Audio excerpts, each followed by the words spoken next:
I can remember Elvis Presley playing in the background, and a young man dies in the ghetto. The song. Yeah. And it's 6:30 in the morning. That song's playing. I'm driving down Sutter Avenue towards my new precinct, my new career, and I had tears in my eyes. I want to go home. What the hell did I do? I should have stayed in college. Yeah. This is scary. Why this is real? Why did you get sent there? Yeah, was it just luck of the draw, or bad luck of the draw? I suppose. Yeah, well, I mean, yeah, it's luck of the draw. Yeah. Do you think if you had been like put in the Upper West Side that things would have turned out differently? Because I know, like you'd said in the that it started small. Like you pulled somebody over, and then there was money in the backseat, and you know, kind of shook them down at first. Like, what do you think that if those opportunities weren't there to do that, if things could have turned out differently if you were in a nicer district? I believe that. Yeah, absolutely. But you said you were kind of a product of the environment in that way. Well, greed, environment, all mixed into one. You said in the movie. You said in the movie that it was the fuck Beverly Hills, the ghetto is the richest place in the world. Right? Chicky said that was Chippy or whatever the fuck. Chicky said that, but yeah, I think he got that from me. But were you? I mean, there's a fine line. I mean, you know, I always see cops and gangsters. There's always a fine line between if you go this way or that way. It's the same type of attitude. They get buttons, the cops get badges. Right, and here you are. I mean, you said you were both? Yeah, that's what you felt. That's what you felt like? Yeah. What was the first illegal thing? You felt like God. So it never bothered you when you did that? Of course, it bothered me every day, but you still did it. I mean, what was wise guys out there, they do shit. I'm sure it bothers them, but they go ahead and do it. What was the first thing you did that was illegal? I mean, like that was actually, I don't mean taking a sandwich. I mean, but the first thing where you crossed the line and went, I just did something that was Well, that was I described that in the documentary when I had the guy pay for my lobster lunch. What happened? $200. We pulled him over, and he had no license, no registration, no insurance card, no plates, and just driving around. And he had about $2,000-3,000 worth of tickets in front of him, and I just suggested rather than give you the tickets, you know, if you bought us lunch, you can go home without a ticket. And he went for it, and it was great. Had you thought about doing that before? You know, it was a time in my life where, you know, financial stresses were there, and you were getting sort of a negative vibe because you go to work and come home with $3, and you're pulling people over with thousands and thousands and stacks of dollars, and it weighs on your psyche.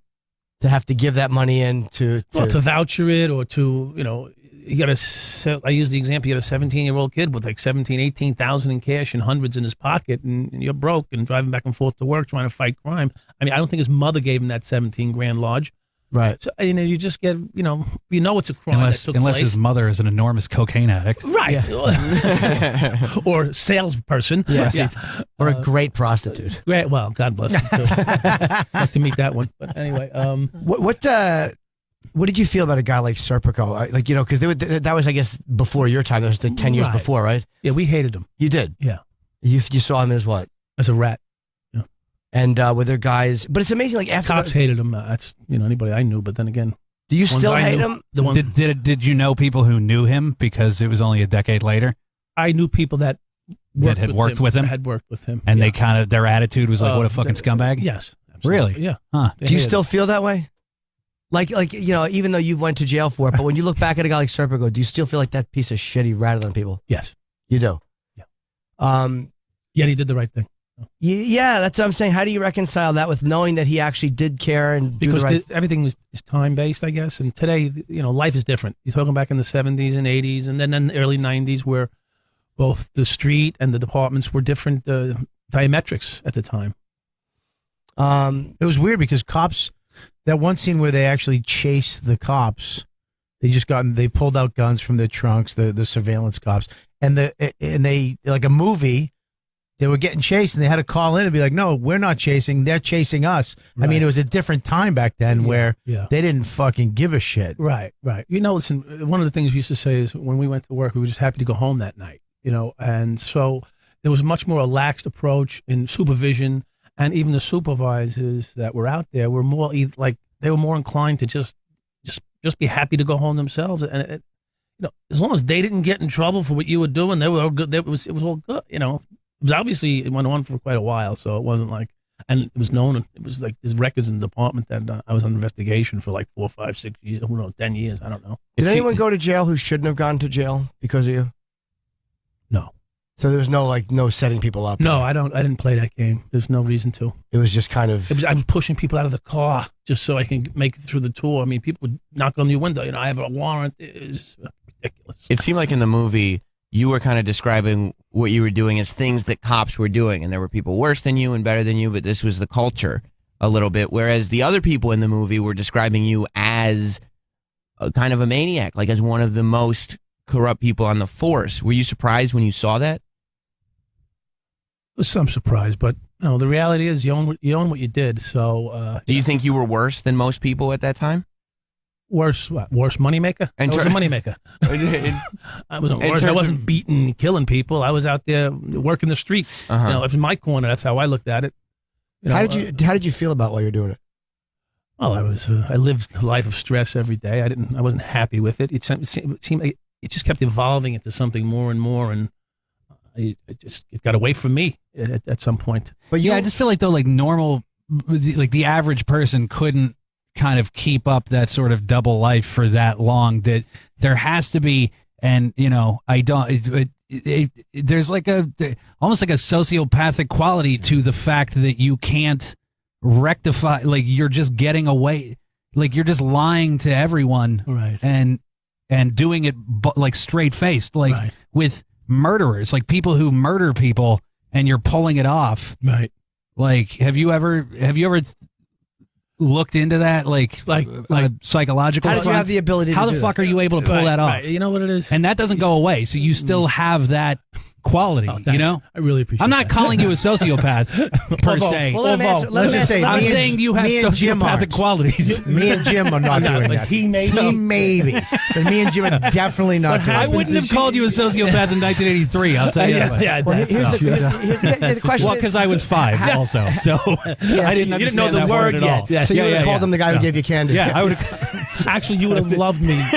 You would have loved me back then if you weren't selling cocaine. Oh yeah. No, I'm sure you're a you're a really charismatic, likable dude. Which, by the way, is like another quality that for sure. I'm just saying. No, that's what sociopaths do. They're like the most likable people in the world. Right. So he is a sociopath. He is. Wait, that's what you're saying. I don't want to interrupt your dissertation on mental illness, but I do want to ask you. Is that an illness? I thought it was just a label. No, I just want to know. The question is basically how did you do this? How did you lie to people all the time, and how did you rectify to yourself?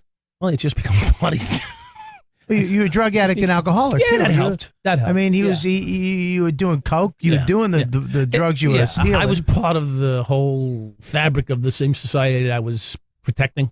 One day I'm handling someone in the family and seeing them through a rape case, and then when I finished with them, I go out and shook down the guy in the corner. So it was a pretty smooth transition. But you eventually just get used to it. Like, this is the way life is, and this is what I'm doing. You get used to it, but you actually you drive to the emergency room a couple times during the way into work and the way home. Should I go in now and check in? I mean, your body's numb from head to toe half the time because of the stress and anxiety, because the double life you're living. Plus, you're burning the candle at both ends. You're driving home at 4:30 in the morning from closing a bar down or something. You got $8,000 in your pocket, and you got a half a kilo in the trunk, and okay, now what? What's the most you ever took from a dealer? Money, like at once, or like a kilo here and there, and it's 8,000, 40,000. Now was that $40,000? Yeah, maybe a little more. Maybe. That $8,000 a week. By the way, this was a confusing part. Did you each get $8,000 a week? No, I got 4. We split. Oh, okay. You split $8,000 a week. What? That's my question, asshole. Well, but I fucking asked it more succinctly and directly. If I find out what succinctly means, I'll fucking get back at you. Yes, John. What's another word I wouldn't know what it is? What percentage of cops? What percentage of cops that you knew were dirty? Do you think? If you had to guess, not naming names, of course. No. Back then, probably 25%. 25%. Did you guys not trust the guys who weren't? Yes. How would you? We wouldn't include them in the kitty. Okay, so was that thing in Serpico true where one guy who was clean or whatever, Frank, you said the cops wouldn't react as quickly to help a guy who was totally clean? Well, yeah, especially if he was known to rat on you or put you in jeopardy of your job and your livelihood, or we'd follow them home, things like that, and let them know. That With, like intimidating, like Yes. so that they saw you doing that. Yeah, we'd let them know. We'd follow them home boldly. Right. You know, things of that nature. Did Right. it to a sergeant one time who was going to write me up for some minor. Who is that's a guy who outranks you? Yes, I was a understand, patrolman. right? He was a yeah. sergeant, Okay, got yeah. it. There was a precinct over the 77th. The cops were borrowing equipment from firemen. Yeah, that was pretty cool. Why were they doing that? They were trying to break down doors and climb into windows and things of that nature. But wait, the culture was like they, drugs, right? They were stealing the crack drugs and the houses, money. crack houses. So they were using the firemen's Crack houses equipment. are very, they're very, Were they on duty? Industrious. Yes. Wait a minute. So they're in uniform doing this? or Yeah, no? they would go to the firehouse in uniform, and the firemen were very friendly with the police back then. It was like, a small brotherhood of civil servants. And right. So They what worked Dennis together. Leary shows lead me to believe that cops and firemen hate each other is not exactly No, it's not a really true. Only when okay. it's competitive nature. Right. Like So if it's competing in sports and things of that nature. So at no point were any of those guys worried that the firemen would no, they'd have get to, suspicious. They'd probably and try tell to somebody. beat the fireman to the booty. Right. Did you ever see a cop who wasn't kind of in with you guys? Did you ever see another cop left in danger by a cop who didn't trust him? I don't think it was actually, I've ever actually seen that. It was an understood reality that could happen, and it was more of a threat rather than an actual, visibly done or a knowledge of my own. But Did the guys who were not doing it know who was doing it? yes, So it was kind of like they were in a way, not as guilty, but in a way kind of guilty by not saying well, I think anything. in any professional organization, if you don't do something and someone does something, you're basically as guilty as they are of the act that they committed. So there was a large portion of officers that knew what we were doing, and they were friendly with us, and they didn't want to turn us in because they didn't know what would happen. But let's say you start an investigation on, let's say, me, because Johnny had something to say about it, and found out that Johnny said it. Well, Johnny would be very uncomfortable for the next 20 years if he decides to be a police officer for the rest of his career, let's say. And he wouldn't sleep too well at night. Right. At what point did you upgrade from, you went from just kind of taking some extra money, Right. and then what was the next step after that? That was when what happened was I was known that we were doing this. And the 7-7 went down, and it was pretty well known that we were doing it, but they just couldn't prove it. They began to try to set us up, Oh, I didn't know that. Yeah, Okay. it's an evolving process. Internal Affairs knew? Yeah, they were trying to set us up. They're so stupid. They set you up like they put a sign, cocaine, go that way. You walk in, it's out there, all counted and numbered. It's just they did things so ridiculous. So you could tell simple. the setups. Yeah. Or they give a description. They painted a tunnel on the side of a building. They give you a description. Hoped you'd get coked up and run into Blue it. sneakers, white laces, like they had all day to make the whole description up, Yeah, Most yeah. people just give, male Hispanic on the corner with a blue hoodie on, Oh, right. So you get they have, red he's flagged. got blue eyes, he's got a scar on his left chin, Yeah. They forgot how most people call it a. Right. So they were so easily picked off, and they tried. They tried to set us up for quite a while, and then eventually it was hazardous. Right. So I decided there's got to be a better way, and then that's when I met this Barron guy. And Who was Barron? Barron was he did those big boombox systems in automobiles back in the 80s and 90s when they were putting these huge woofers, and I couldn't tell you all the names. The Barron Perez, gooseneck, right, yeah. the gooseneck equalizers. People don't even know what they are today, but back then they were like really in fashion. And he hooked you Right. up. He hooked you up with your first drug dealer, and He that did- went south because yeah, he he- shorted you for money. Yeah, cello. Yeah. And now Whatever happened Were to you gonna- Cello, by were the you way? gonna he's ki- missing. I don't really know what happened. Oh, really? They He say he like went to- disappeared? Well, he's dead, but I don't know how. Oh, right. I- right. were you I re- didn't touch him. were you really going to kill him that night Yes, when you yes. pulled him over? Yeah. Well, can you explain what happened? Because they don't know what happened. Well, I was Yeah. I was like anything else. I would let him know that it was going to. Because he Wait, why- shorted why? you. Because he He shorted me shorted you money. $700. So he's supposed to pay you how much a It week? wasn't about the fact that he shorted me. Yeah. It was the fact that he put a hit on me because I was Right. basically taking his business. How away. were you? You found out you got shorted. So how did you take his business away? I sat in front of his bodega that he was selling his shit out of, for 4 straight days. Which stopped. Which stopped Customers the flow from of wanting to customers come in. coming and out. And if anyone did dare, I would, pull them over, things of that nature, and harass them. So instead of realizing I should give this guy his money, Right. he says. He says he's going to have me whacked. And how did you find out? Barron. Oh, the guy who introduced you told you. Yeah, Barron. Yeah, the guy who gave me the money and shorted me, not him personally. I told him, we're short. I don't like this. He needs to pony up. It was a sign of disrespect. It was nothing else to do. I mean, the money, who gives a shit about $700? It's the fact Right. that he shorted us. So how did you deal with the fact that this guy had put a hit on you? I found him. Found him that first day, which was, I never saw the guy in my life. I happened to that day pull him over and got him. Oh, you recognized his car? Yeah. And you addressed the fact? Well, it's in the movie, but yeah. Yeah. Well, that's kind of before you became kind of like a real kingpin in that world. So, like, were you bluffing at the time? Like, that seems like a real balls move to go to the head my of life. this. If someone threatened your life, would you go to sleep that night knowing that someone threatened to put a hit on you? You don't know what it's like, and you know. Right, but wouldn't you kind of like? Why wouldn't you take that lesson and back off and go like, "Well, I got too deep in here. There's now a hit on my life. Yeah, I should apologize. Yeah, right. And get the fuck out of this." That's not how I was made up. I guess I just went straight forward. You know, I have no reverse. I don't know. Right. What'd you say to him? What'd you say to him when you pulled him over? I mean, it's 20-something years ago now. No, but not exactly. But like, how did you tell him? I told him that I got you. He didn't know who the fuck I was. You know, he looks at me. He goes, he just turned like 10 shades of white, and he goes, I said, yeah, me. I'm the one you put the hit on. And I just said, get out of the car. The movie explains it, and the bottom line is, I said, take the hit off me now, or we shoot it out in the street now. One of the two. You got an option. He goes, okay. You challenged him to 10 paces. 10 paces. You said, let's do 10 paces. We called it the Mexican standoff back in the day, right? Yeah. You know, I doubt you would have let him go. And plus, you had a vest on. You had a big advantage there. That would have been a tough one for him. Yeah, okay, you're gonna get me about this. Yeah, no. I'm soft. I mean, no. What I mean is, it was really smart for him to understand what you were saying to him, which was, "I'll fucking kill you if you." Well, don't the pretty chilling, badass thing in the documentary. This guy killed 29 people, so it wasn't like I was picking on some pussy. Well, yeah, no, I know. Well, that's what I mean. Is he kind of understood in that moment? Like, this is a guy who is, I have to do what he wants. Well, either that or he has to shoot it out. Yeah. And he wasn't going to shoot it out with you. No, he's going to lose. Because plus you can't shoot out with a cop and then go, he challenged me to 10 paces. Yeah. Like, who's going to believe that? Right. It was a duel. So I really outsmarted him. Is that what I did? I outsmarted him. Well, but you did like in a way, Aaron Burr and Alexander Hamilton. Bobby, I'll explain it later. That was a great way to handle it, because you basically told him, nobody knows. I'll kill you. American history. And he got the message without you actually, I didn't have to pull the trigger. Yeah. Thank God. That was really, and you got to be here talking.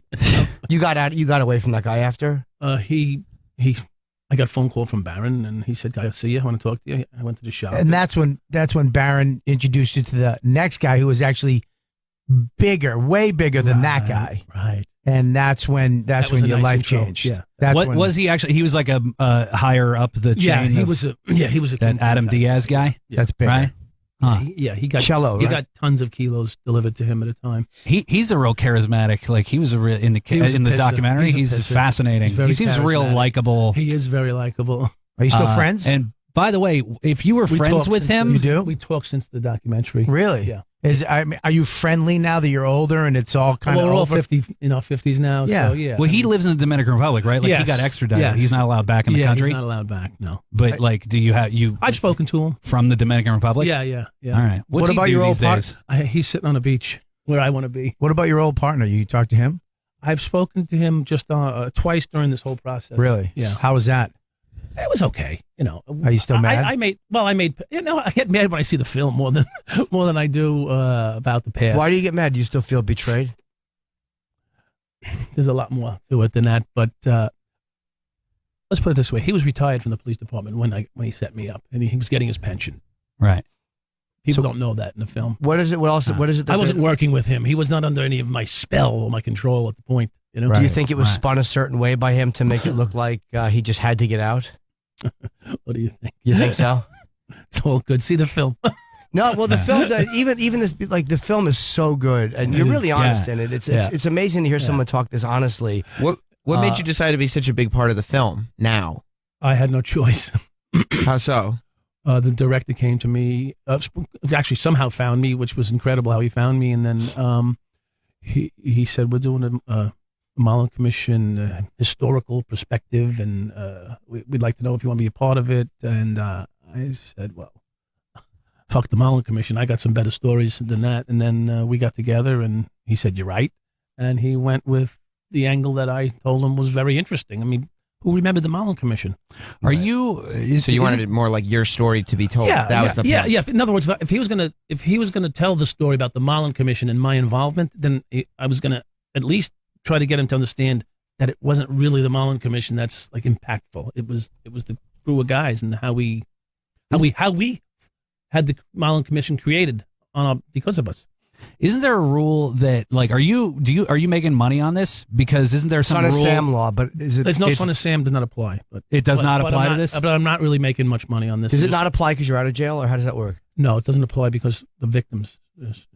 How many drug dealers are going to come forward and say I stole a kilo from them? Or Right. Oh, yeah. Fair yeah, enough. that probably Yeah. wouldn't be a wise decision to try to claim it. Okay. Hey, Yeah. if you were friends with Adam Diaz for friends, whatever, colleagues, whatever you call it, for as long as you were, and he was a multi-millionaire, right. did you at any point suggest that he wax his fucking ridiculous eyebrows? Like that was the craziest. He looks like a fucking landlord in Astoria. Like it's but in the documentary he did. He's a handsome guy, but when he was like, younger, he was a he's good-looking young, guy, he's but he young. had these crazy Yeah. fucking Yeah. this ridiculous Middle middle eyebrow. It's not, That was in there was no back then, though. metrosexuals. That was back in then. back then. Yeah. What? Guys in the didn't shave 80s, that Puerto was Rican all right to Guys have a didn't shave fucking their shit back then. Very you know? disco. Jesus Christ! It was so off-putting to me. That was the most upsetting thing of that whole documentary to me. Oh, was then it must have been good. That 20-year-old Dominican kid's eyebrows. Yeah, It was the fucking, multimillionaire. yeah. It was like, Yeah. God, how much money did you wax that shit? Did your crime affiliation help you in jail at all? How was jail for you? Jail was a lot of fun. Yeah. No, I mean, did you? I mean, because you're a cop, which is terrible. Yeah, you're always a cop. But you're also criminal. Right. So did they help? Did any of your crime friends help you in jail survive or make it a little better? Because when a cop goes to jail, you're dead. When were you in solitary? I tell you, no, I was.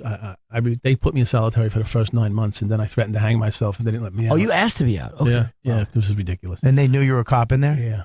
And does that make it worse or? I didn't care at that point. You didn't give a I was shit. done. I was all in. I was Right. I'm in. Were you was jail like? That's a good question because did they know like this is what he was doing? So Everybody knew who I was wherever I went and why I was there. and so was there a lot of violence in jail for you? No, it was more intimidation and things of that nature. A couple of people you have to confront, and you confront them, and most guys don't want to roll; they just want to go do their time. So and these are serious men. They're doing serious time. I was with guys that were doing life. Probably 30% of them were doing life. So they just want to be left alone. They're not into So politics. they knew you were. They're not into politics, Right. They knew you were But a cop. however, there's always a threat because of my past. Was it hard for you to be on the other end of that? Like at one point when you have a badge and a gun, like there is Right. at least a certain protection you have there. Sure. There's a presumed assumption of space, in life when you're a cop. People Right. give you that space and respect normally, and in prison, that's not really there. That sort of is washed away. Did you kind of catch more shit from the guards because they I were caught also some on the shit sort from of I caught- correction side yeah, of things? Yeah, I caught some shit from them too. Yeah, They were resentful. I had more confrontations with them than I did with the inmates over the years. Right, Over right. what? Just the way they treated me. Like they would be more harder on me. Like they wouldn't give me extra chicken. When they Yeah. How long were you in jail for? 12 years and 5 months. Fuck. Wow, that's a long time. Yeah. So you've been out for a while, though, The right? whole world changed. Yeah, I've been out. I'm out 11 years now. It took me 11 years to get a job. What do you mean? You haven't had a job in the last 11 years? Well, I hustled. I worked. Right. I did construction and carpentry and things of that nature, but no real full-time steady job. What are you No doing? one would hire me. Yeah. What are you doing? I work as a mechanical engineer. Oh, okay, so you Yeah. just got a totally Did you get a college degree in prison or something? Well, you can call it that.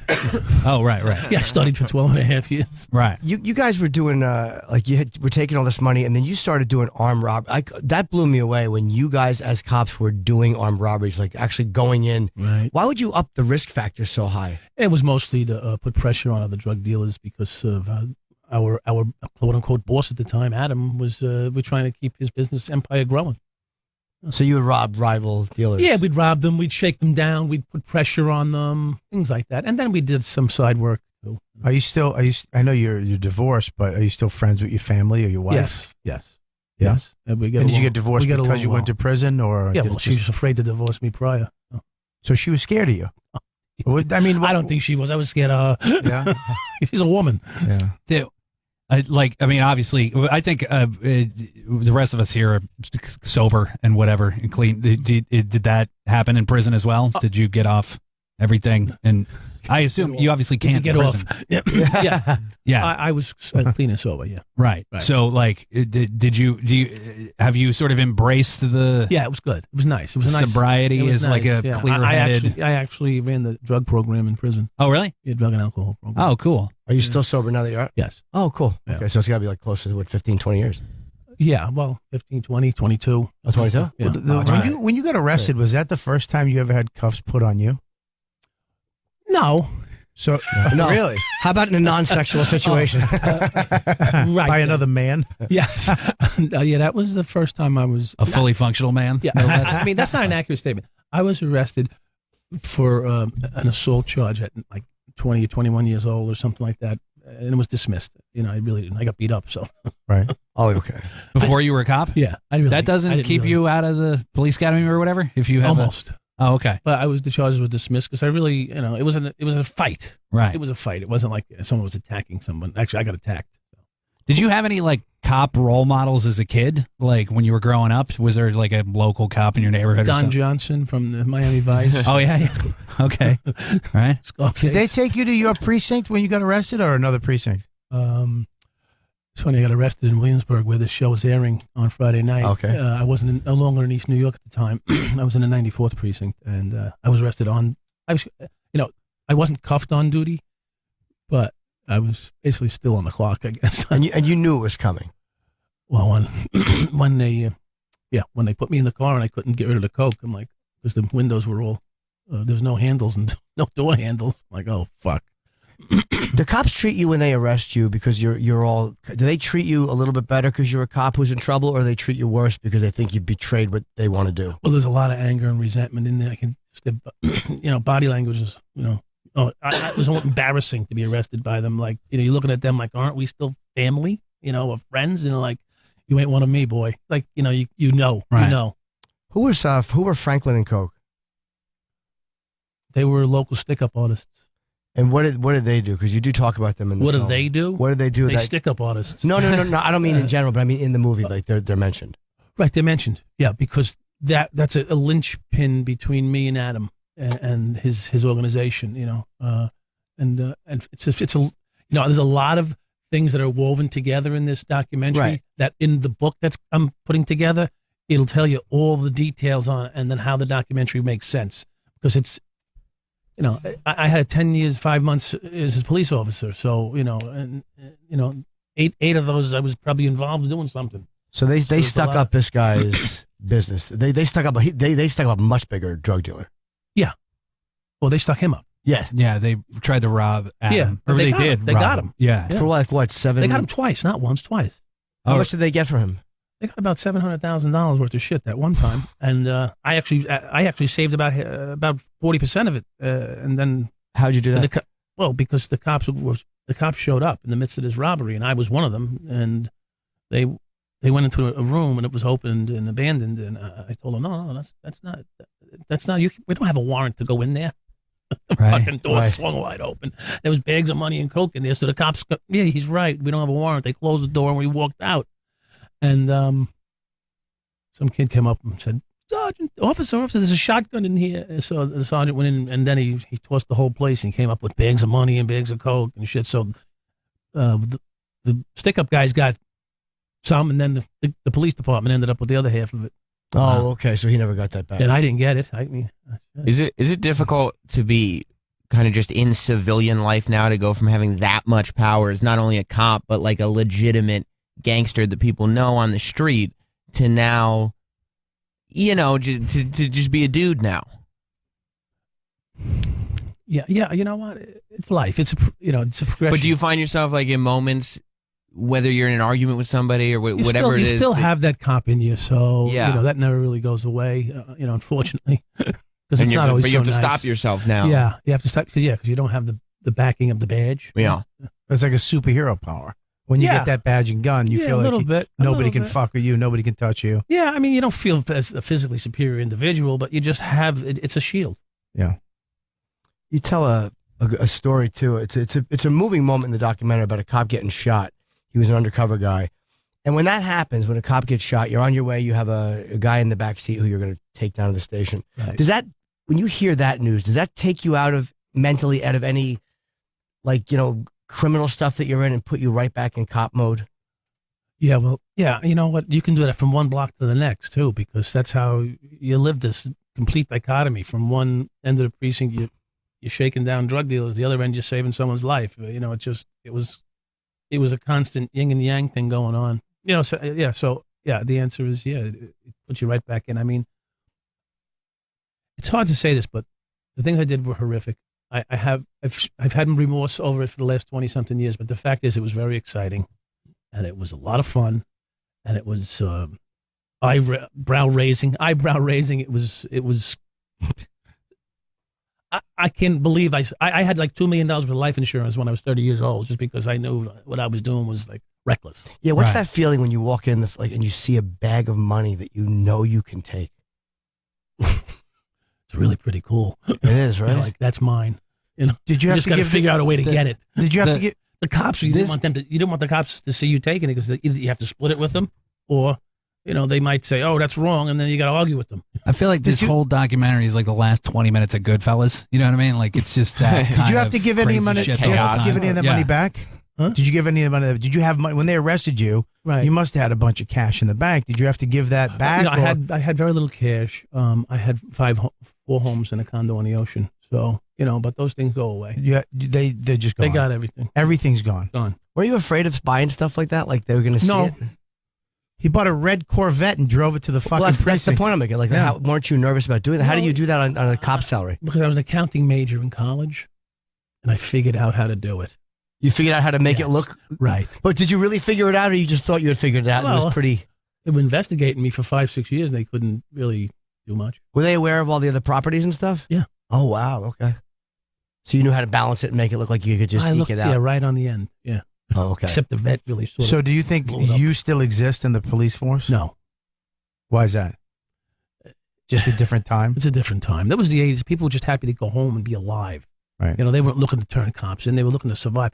At one of the screenings, a woman got up and she said, I'm from Hell's Kitchen. She said, and I'm from Hell's Kitchen when it wasn't Disneyland. She said, and we knew what the cops were doing. This is a civilian. We knew what the cops were doing, but we didn't give a shit. We knew they were there to save and protect us. And that's really how we felt. The average citizen didn't care how you were dealing with the drug They So dealers. you were Robin Hood. You felt I had a Robin Hood type of vibe to you. Yeah, that's Really? the truth. Yeah. What do you think of the way the cops are treated in the media now? Well, it's horrible. I mean, these guys, one of the things I say is they don't see color, they see crime, and people treat them like they're looking at someone because they're black, they're white, they're Asian. Cops don't go to work, start out the day, okay, I'm going to pick on someone because of the color of their skin or the size of their shoes, the radio on their shoulder. That's not the way it is. Right. I was arguing with my black friends about this whole, like, whether it's Ferguson or whether it's Baltimore, and he's like, no, you don't live this situation with the cops. Like, you don't have the same relationship with the cops That's that true. people I know do. And then I see this documentary, and it's like, that's more what they're talking about. Like, that's a side I'll never see of the cops. Right. But I really don't want to get into too much of the politics of this because I can never really be right here. But I know that cops don't go to work looking to pick on anybody. Right. 99% of them. Right. Right. Did you see any of that stuff? Not even with race, No, just I with, didn't. with guys abusing just Yeah, people well, in general. people abuse any power of trust they're put in. I mean, you can start from the top of the echelon, from the I don't want to name names like presidents, all the way down to the guy that's pushing the broom in some office. He knows his power spot in that office. He won't push the broom past you if you don't treat him nice or something. So everybody. Do you think if they had body cameras and dash Yes. cams that you would still be a cop? No, I wouldn't have done the things I did. Yeah, that's what I'm saying. Would've Like been a that great would have cop. kept I would have been a you- great cop, and I probably Right. would have been good at it as I was good at it as it was, except the things I did that weren't good. Right. But yeah, I'm 100% with all that electronic stuff today because you know what, it can keep you honest when the moments are tempting. People tempt it Yeah. on a daily basis. Sure. And listen, Well, that's really compelling logic that you have. That the idea that like this guy's a fucking scumbag drug dealer. So what do I care if I take his money? Right. And so I can get it on that level for sure. But then the other side of it is you being sober now and whatever. Like you have seen what cocaine and crack do to people. right. And Well, yeah, you're asking about the depredation to society and things Right. of that nature. When you're in it, you don't know anything but it. It's like in the 80s, it seemed it's hopeless. It was hopeless. I mean, Right. to make an arrest of a person that's selling some crack to feed his family. It was, you rationalize on a daily basis, what am I actually doing here? Right. And you're like, okay, you know what? If they're going to make money on my corner, it's my corner. I'm going to make money too. It just was But they black say and that white. That's how it was, black and white. But the crack and the drugs and the people that it kills and I mean, you're supposed you're our military. You're our first line of defense. But you're the guys. The person that's smoking crack is not the person that. I'm not out there to save that person. I'm out there to save someone from getting robbed, murdered, and killed. I mean, Washington Square Park. Giuliani put a police station right there. That used to be a drug haven. Now it's actually fucking nice because you can clean up areas of New York City, wherever you can. Cops do have an effect, absolutely, in a positive way. Thank you. You know what I mean? They do. Absolutely. Absolutely. Yeah. And you're our first line of defense. So, I mean, I could kind of see the logic that some of the other cops had, where it was like, this guy's supposed to be helping the situation, not fucking helping these guys sell their drugs. You know what I mean? Yes. I mean, you know what I mean? Yes, and there's no excuse for what I did. You're coming down on me like I'm a schmuck. No, not me. No, you are, and I was. But the point is, there was 370. I just like to make it clear, I got away with calling him a sociopath earlier, and you're the one who got scolded. Yeah, no, I think he's going to talk to you after. I'm just going to get scolded. I think he's going to actually kill you. How many times do people ask you questions where you go, "Oh, I wish you would have asked me this in 1985, you fucking twat." Right? Yeah, there's a lot of questions I get like that today. Oh yeah. And this, by the way, I really admire that you are coming forward and doing it, because you were really just having, especially if you go to these screenings, I'm sure you just have to eat shit all the time. And I mean, for whatever it's worth, you have served your time. You have done, you paid your debt to society. Thank you. And so now you're just your fucking slate is clean with everybody. It's supposed to be. Yeah, right. And 11 years to get a job. You think my slate's clean? Right. Well, no, and I mean, yeah, but I mean, that's just kind of the consequence. And well, it shouldn't be though, should it? Well, you Not know, 11 years after you get out. No. 11 years after you should be able to get a job when you get out. Did you now? Is this coming back up? Should be the first year I get out. I should be able to get a job. Do you think? But I'm sure it's annoying that you go to Williamsburg and entitled dick faces with mustaches go unbelievable what you've done. I'm sure that has to be infuriating too. Some part of it.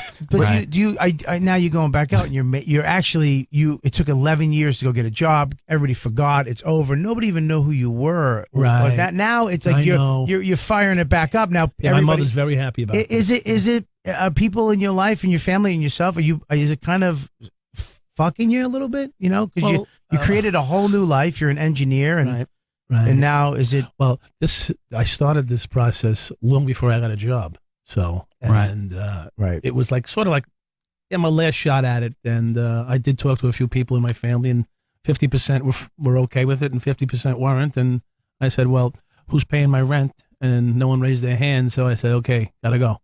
Plus they were going to make the documentary. Was it hard for you? Sorry, buddy. Was it hard for you as a cop to you're defending guys in a way? And I know you knew this at the time. And then a cop gets shot. It's these are the guys that are trying to kill the guys I work with. How did you? Well, deal with that? Well, it's not. I like to say it wasn't that way, but it could have been that way any minute. So, I have to own the fact that it was possible. But I had an agreement with the guys that I worked with that if a cop gets hurt, we all go down. No. Oh, so they knew that was one thing that you weren't going to. Not going to happen. Yeah. Okay. I turn myself in first, and then you guys are going with me. Were you guys really going to kidnap a woman who you knew was going to be killed? I'm not going to talk about that one right here. Let's see the film. That'll be answered in the book. Okay. Yeah. Because they do touch on it in the film, and it seemed like there was a touch on it that made Kenny made Kenny the hero. At some point. Then. Yeah, and it seems like there was a difference of opinion in what happened. Yeah. Let's just say this. I was out on bail. Okay. Are there things in general that you can't talk about? Because I'm sure there are things that you didn't get caught for, and then maybe not. There's nothing that I really can't talk about, so that's not the issue. Okay. Yeah. What is it about this one that bothers you? This part. It's people's perspectives are different of what was supposed to and not supposed to happen. It's more detailed. I need half the show to explain the whole thing from beginning to end. There was a fishing trip to Nicaragua. I mean, we can go on and on. It's a long. Story. The movie, I'll just so people know, it's about a woman who was supposed to be kidnapped and turned over to Colombians who were going to kill her. And that was, I guess, what they made. That you said that makes your partner look like a hero because he's like, I can't do this, and you're the bad guy who's making him. Yeah, right. Well, he actually was setting you up. Exactly. He was setting you up, Exactly. and he was trying to take you down He to was get a. changing the story. He was trying to get a better deal for himself and save his family. wife. His Yeah. wife and him both arrested for the same charges. That's great. And he had a pension. Do you not forgive him, but are you able to look at that and go? Are you able to look at that and go like, well, I went to jail for it, and now I'm still alive, as opposed to maybe winding up dead if I had kept going. Yes, I can look at it that way. And to say I was happy, it was almost, yes, but I was arrested prior to that whole scene that they talk about. I was out on bail. So, I mean, you see in the documentary, I say, again, they got me again. Yeah. Because it was the second time they arrested me. And this is for, I mean, But in that, like, even then, because you'd gotten away with so much shit, even after you got arrested the first time, you still kind of thought you could get away with, like, it was going to work out. I always had that feeling inherently that I could get away with anything. I don't know why. I mean, because I got away with things for so long. Well, I got pulled over for 6 DUIs because I was a raging drunk for years, and I got pulled over for 6 of them, and I got out of the first 5 just by talking to the cop. You know what I mean? And I'd tell him I'm a comedian, and the cop would be like, oh, tell me a joke and whatever the fuck, and I'd end up like getting out of it, and it convinced me that, like, diabolically enough, like, I am a terrific So you're not a sociopath. drunk driver. Yeah. Well, you're not a sociopath. We're not talking about me right okay. now. I told you. I'm fucking very charismatic. You put it out there. Yeah. No, There's your comeuppance. But how about this? How about the 3,000 times you didn't get pulled over? Yeah, no, totally, and that's what made me see the light of day. The one, like, and not for whatever it's worth. Like, I don't want to fucking term it, but like, so the 6th one is the one. And as I was going through the motions of taking the sobriety test on the side of the road, I really was thinking, like, all right, this is going to put me behind like about 20 minutes, and I'll get back on the road. Like, I was sure I was going to pass it because I had every other time. Right. And then the cop put the cuffs on me, and I was like, oh fuck, like, this is the one time I didn't get away with it. And that's what got me sober. Right. And for whatever it's worth, every June 5th, I still call that cop and thank him for arresting me because it's the thing that got me sober. That's nice. And well, for him it's nice. For the cop, it's probably an annoying call. Right. Well, it definitely was the first couple change his years. number. The first couple years, he was like, "What the fuck?" Like, he didn't. Yeah, it was real weird for him. Now he expects the call because it's been a decade, but still, like. But I get that mentality that you, like, even after confronted with the reality that, like, I'm pulled over by the cop, like, you still think, like, you still think I'm going to get away with this. I'm going to fix this somehow. It's going to get fixed. Yeah, so that's astounding to me. That was so eye-opening that after you got arrested, that you still thought you were going to pull this off. What's the send lawyers, guns, and money that should have hit the fan, right? What's that song? Yeah. Is that Warren Zevon? Warren Zevon, there you go. Send lawyers, guns, and money that should have hit the fan. Right. How do cops treat you now? It's an odd mix, I tell you, one of the screenings that I did, about 8 or 10 of them came up to me and took selfies with me. So it was nice to see that. I tell you, when you become a cop and then you become a disgraced cop, there's no feeling like it in the world. You can never go approach a cop again and say, "Hey, how you doing, guy? Buddy." You just cut yourself out of a family. You think 40,000 people. There's like a black mark because of what you did. Yeah, and it's really not a good feeling. But many of them have been more willing to embrace me in a. I wouldn't say that they're putting me on their Facebook as friends, but no, they sort of. A guy came up to me. I was out in the street. I was at a fair in Brooklyn, and one of my ex-cop friends is a big host at this fair where they dance the Giglio on their shoulders, and they go around in downtown Brooklyn, in Williamsburg.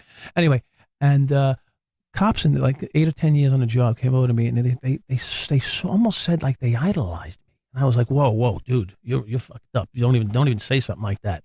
And they go, no, but we get it. Mm-hmm. It wasn't like they really were condoning, but they got it. It's like they understood why. They worked in a 9-0. They got it. They didn't say that I was right, but they got it. Like you shouldn't and have I done didn't that, give anybody up. It's sort of like they I don't know. It was the first good words I had from cops in probably 25 It was a years. different time, though, back then. I mean, it was fucking crazy in New York City back then. It was how many murders? 100 murders a year, 1,000 shootings, right? 1,000 shootings a year in my precinct. Right. 1,000.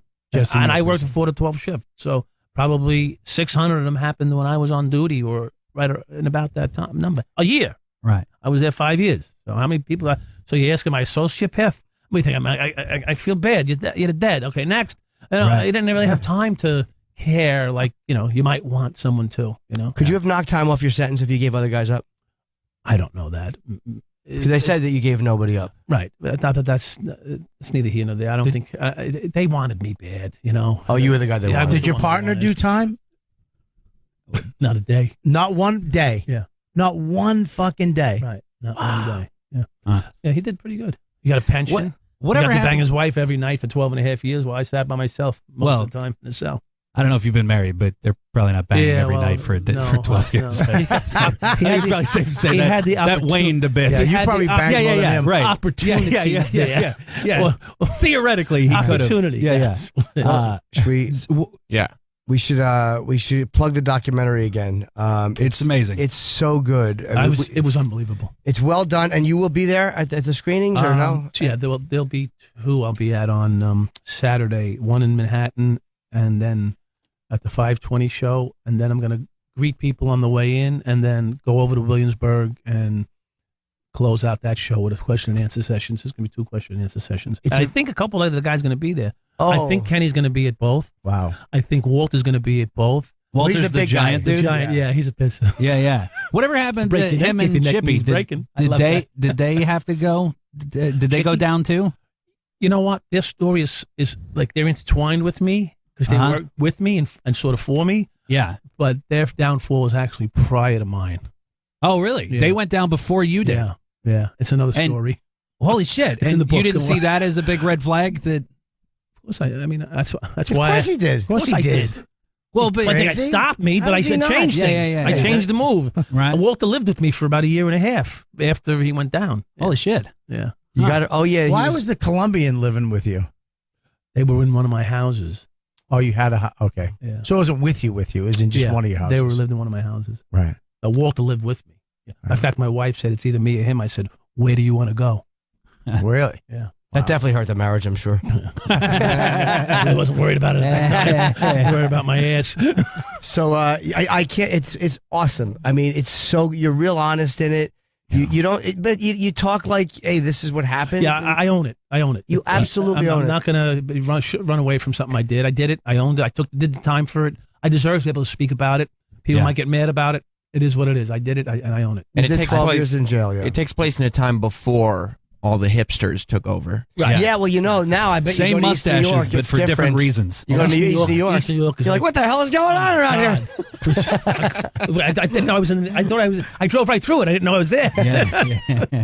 But called- I mean, it's still not Candyland. Like And your life, sometimes, but your it's life, better than it was. your life Better than it now. was. You're Yeah. sober. Yes. You got a job, and so congratulations. Thank you. Actually, Thank coming you, through.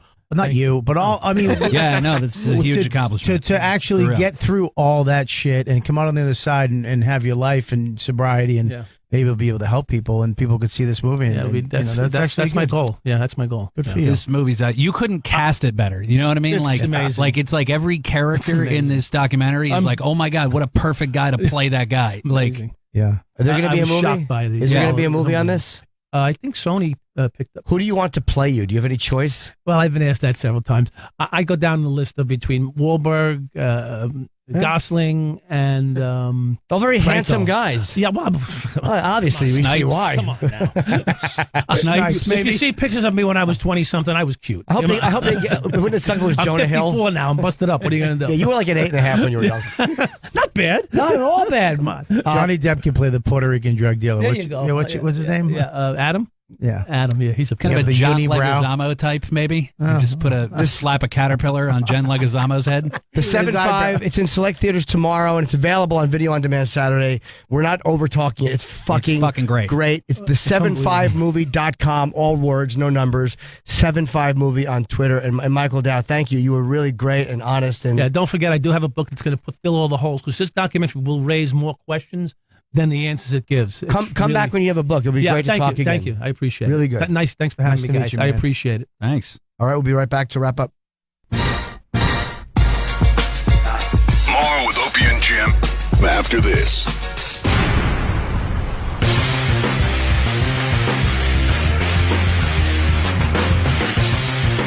Mother's Day is right around the corner.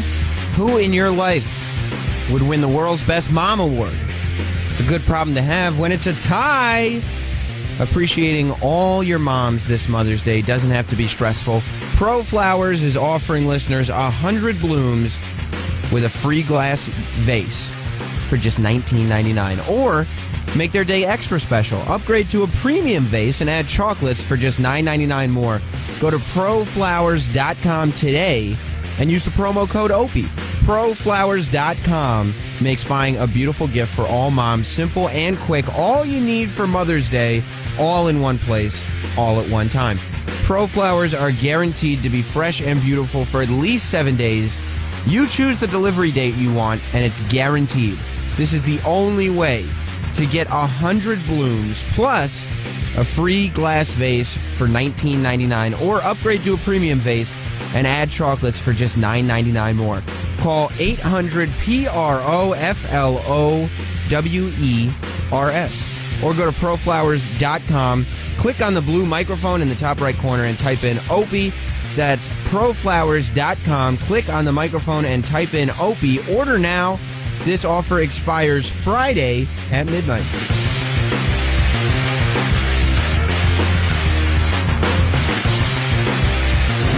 Like what you hear? Yay! See it too. This could be the greatest thing I've ever seen in my life. Treat your senses to everything that's going on with Opie and Jimmy show on the internet. Oh, wow. Follow at Opie and Jimmy on Twitter and Facebook to look at what we look at.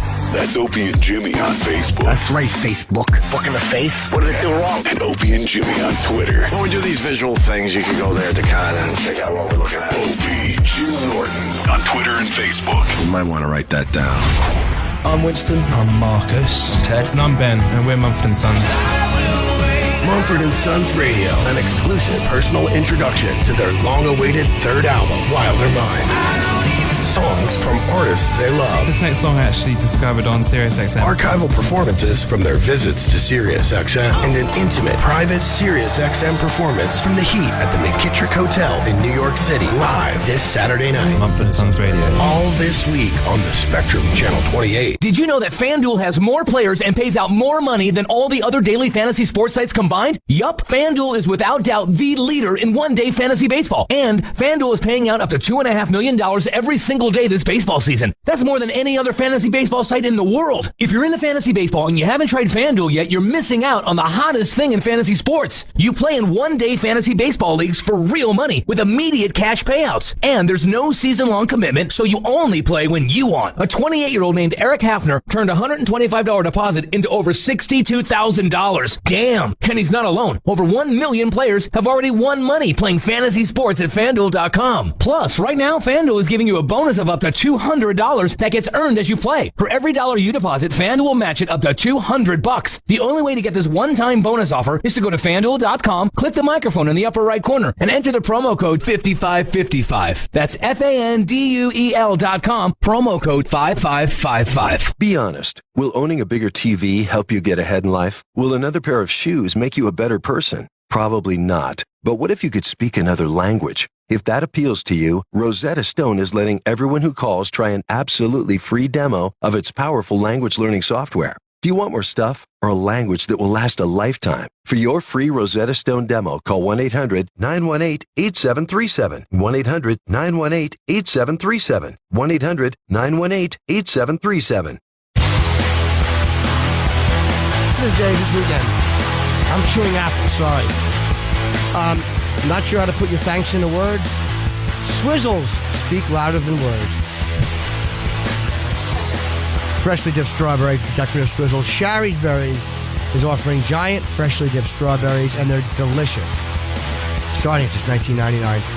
That's over a 40% savings. And you can double the berries for just $10 more. But you must use the code OPIE. This Mother's Day, you know what to say in your heart.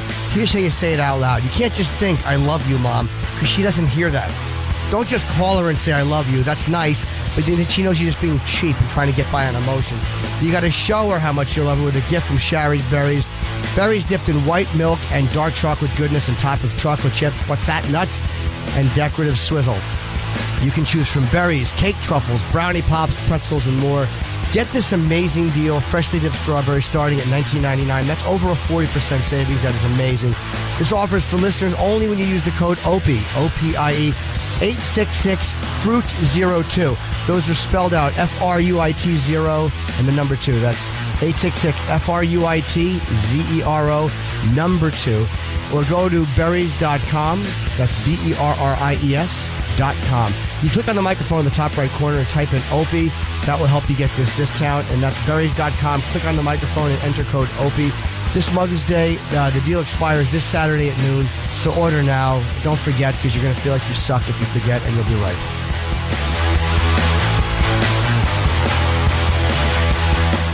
In case you missed it, this went down recently on Opie Radio. I got an hour on Comedy Central Direct, White Precious, that you could still get. What does that mean? Good. White Precious? Stuff. It was just based on some insult I hurled at a fat white woman. White Precious. Fighting over a cab, yeah. Well, that is a good insult. Great story. Yeah. I know exactly what that woman looks like now. I did Yeah. Exactly. That paints a picture in 2 words. And I know exactly what she had for lunch. Monique's pussy. Wait, Nikki says it's a great story. I was supposed to open up for a tell, and so I was running late because I was buying like a month's supply of weed. It was the only time I could get all this weed. So I'm running. I can't find a cab. You know, there's like a shortage of cabs all the time in New York now.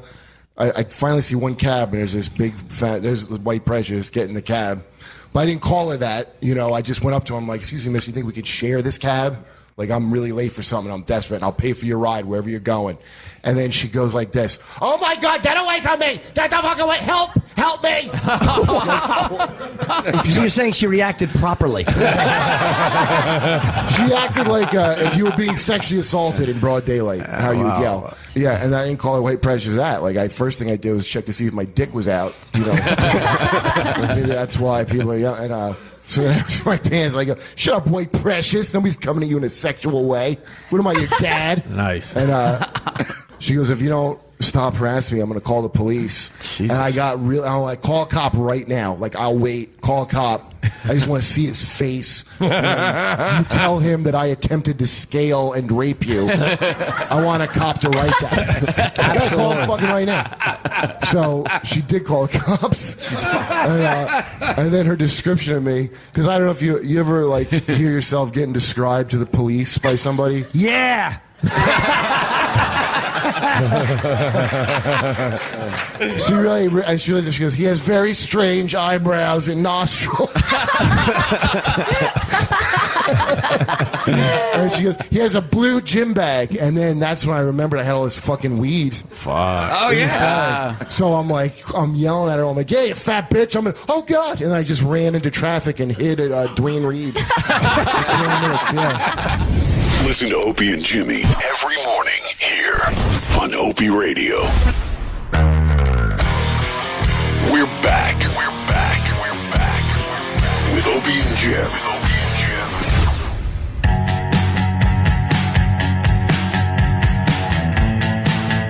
That was a very fun interview. I don't know if people enjoyed it or not. I've not asked anyone, but I thought he was very good. Yeah. I can't wait for that book. Oh, yeah. Oh, totally. Yeah, it's like I'm so torn because he's such a likable fucking dude, you know? Yeah, I mean, look, he was, but I don't feel as torn only because he did 12 and a half years in jail. Yeah, I mean, that's the other thing is you're right. Like, he did serve his time and everything like that. And he's not a rapist. He didn't fucking molest the kid. He did a lot of shitty things, but he went to jail for it. And that's, it is what it is. So. Right. I mean, guys like us on the street. Oh, what? Sorry. I'm just saying, guys like us, what we got to do to survive. You're like us, or like I should have talked to him about the F train and the things that happened on the D. Oh, yeah. He knows. Yeah. Guys like us know. Do you think Norton could have survived when he was that guy was a cop? Do you think Norton could have survived on the subway back then in the like late 70s, 80s? No one bothers me on the train. No one. They think you have AIDS for whatever reason. Nothing. Wow, No. that was just mean. Well, you might be right. I'm You sorry. just accepted it. I'm sorry. I just took it. I wasn't. Don't be. I'm not offended by it. You actually may be right. He has goofy enough eyebrows to have been a drug dealer. Maybe it bothers me on the choo-choo train because I look like I'm a man. Pet sea lion.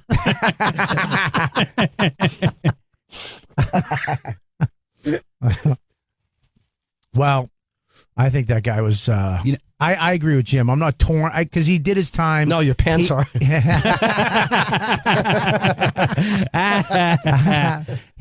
I don't like your end. That was like extra mean. I was thinking, yeah. Well, like fucking, like I don't want to put the two in the same category because I think this other guy is like a worse scumbag. But like Henry Hill ended up making a terrific career out of like, hey, look at me, I'm the guy from the thing, you know? Yeah, but like, Henry Hill was born a criminal. Like, people didn't expect anything of Henry Hill other than him being a criminal. No. This guy had an expectation of, But I mean, then he turned into a fucking cookbook salesman. You know what I mean? Like, he ended up like so I feel like this chapter of his life could be lucrative and good for him to come out and be this guy. You know what I mean? Yeah, but it's like it is because now you make him he can just fade away, go get a job and live his life. Right. But now it's not like you were the best you're not Santa Claus. You did a lot of fucked up shit to a lot of fucked up people. And who knows who he affected. Well, you called him Robin Hood. You did. Well, no, I said a Robin Hood complex that he has. I didn't call him Robin Hood. I did like him, though. I can't pretend I didn't. I did enjoy him and would love to talk to him again. Yeah, he's a good guy, but he also, like, we know that he paid his dues, he got sober, and you can change your life. You can come out on the other side of a bunch of horrific shit or being a shitty person. And I bet drugs and alcohol did have a lot to do with the decisions he made, you know? I feel like I just feel bad for him that he has to go to Williamsburg and just have like fucking assholes like with the same mustache he had in 1983, just like, like admonishing him for his behavior, Somebody said on Twitter, this is very reminiscent of your Tom Sizemore interview.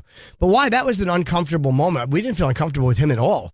And I thought he talked about everything. Tom got very testy. I didn't think this guy didn't get testy. He was actually enjoying himself. He got a little, because he said that Bob was he yelled at you, Bobby. He said Bob was talking to him like he was a schmuck. Oh, yeah, no, he did say a little that bit. to you. No, because Bob was doing that. Yeah, Bob was. Bob he was was answering his questions. Yeah, he was. Yes, he was. It was cute. Right. He was telling his story. Yeah, Bob was like, I was like, so what happened in the 7-5? Well, dude, he got arrested. Yeah. I know. And I just articulately called him a sociopath, and it was all fine. It was over fine. and over. No, he actually came back to you 3 times at the end. Yeah. He held on that. I think he's actually waiting over there. He's writing sociopath on the wall over and over again.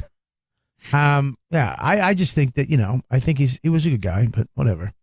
I can't wait to read the book to find out. I wish that was out the now, other man. stuff that he's talking about. Yeah. I would love to. The movie's called The 7-5, by the way, and you can go to the75movie.com, and it's going to be on demand this weekend. Yeah. Yeah. It's like the other most satisfying documentary I've ever seen, other than the Jinx. Like that. You guys were talking about that earlier, weren't you? Yeah. Because he pissed all over CVS. What? Robert Durst? Today? Well, the news came out today. He did it last summer. Yeah. But he went into CVS and he went up to the cash register and then he just took his dick out and pissed on the candy. Oh, was that last summer? I didn't realize I that. think it was. Wow. I think that's what I read. Yeah. Wow. Yeah, that guy's fascinating. Oh, the Jinx? Robert Yeah. Durst. Yeah, dude, he is fucking nuts. His little blinking he does. Yeah. Did you see that guy the other day that happened with the microphone in it's such a great video in Oh, like yeah. a Oh, my Texas God. City Council meeting, Yeah. and this fat fuck just waddles off to the bathroom while they're talking about some like civic road project or whatever. And then like in the movie Naked Gun, you just hear him pissing like loudly, like So great. his old man bladder is just like fucking just releasing like dribbling urine for like a solid minute. And then you hear the flush sound, And I was just hoping that he Was would there have a couple- muttered about a murder. A little couple drips at the drip. Yeah. Yeah. Drip. Oh, God. It was fucking terrific. That And then the best part is, diabetic piss that just like- ends in the middle and then it just starts up again. yeah. And it's like a city council meeting, so it's like a C-SPAN camera. It's like that terrible, shitty, like liquor store robbery footage. Just like this horrible camera from the ceiling.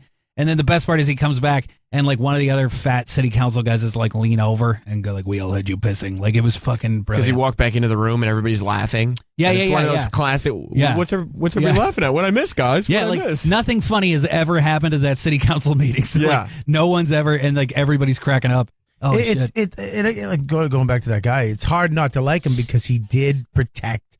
He really enjoyed protecting people from criminals, but he was a fucking criminal. So it's fucking weird to live that life. It's very gangsterish. Cops are like, I don't know. you know if what I- that's because they have a code. Gangsters have a code.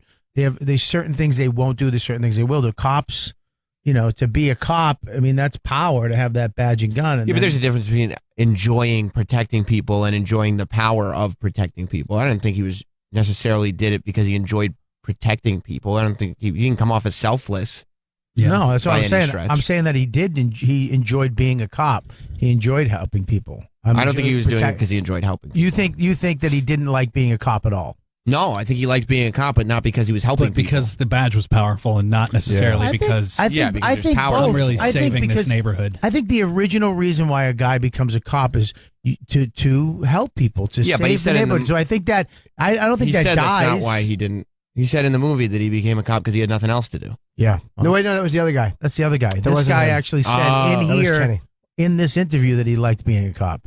Which, by the way, the other guy, his partner, would it have fucking killed him to put on a shirt for that goddamn documentary? You know what I mean? blazing. He's just sitting there in a fucking wife beater in a living room the whole time. He's a you know big what I mean? guy, though. He's a fucking Well, I know. Fine, stocky- you're 50 and you want to show off that you still have muscles. What are you, Voss? You know what I mean? Like, fucking put a shirt on. Us really does like a sleeveless shirt in his 50s. It's fucking ridiculous. You know, it's like we get it. It's fine. You have a neat tattoo.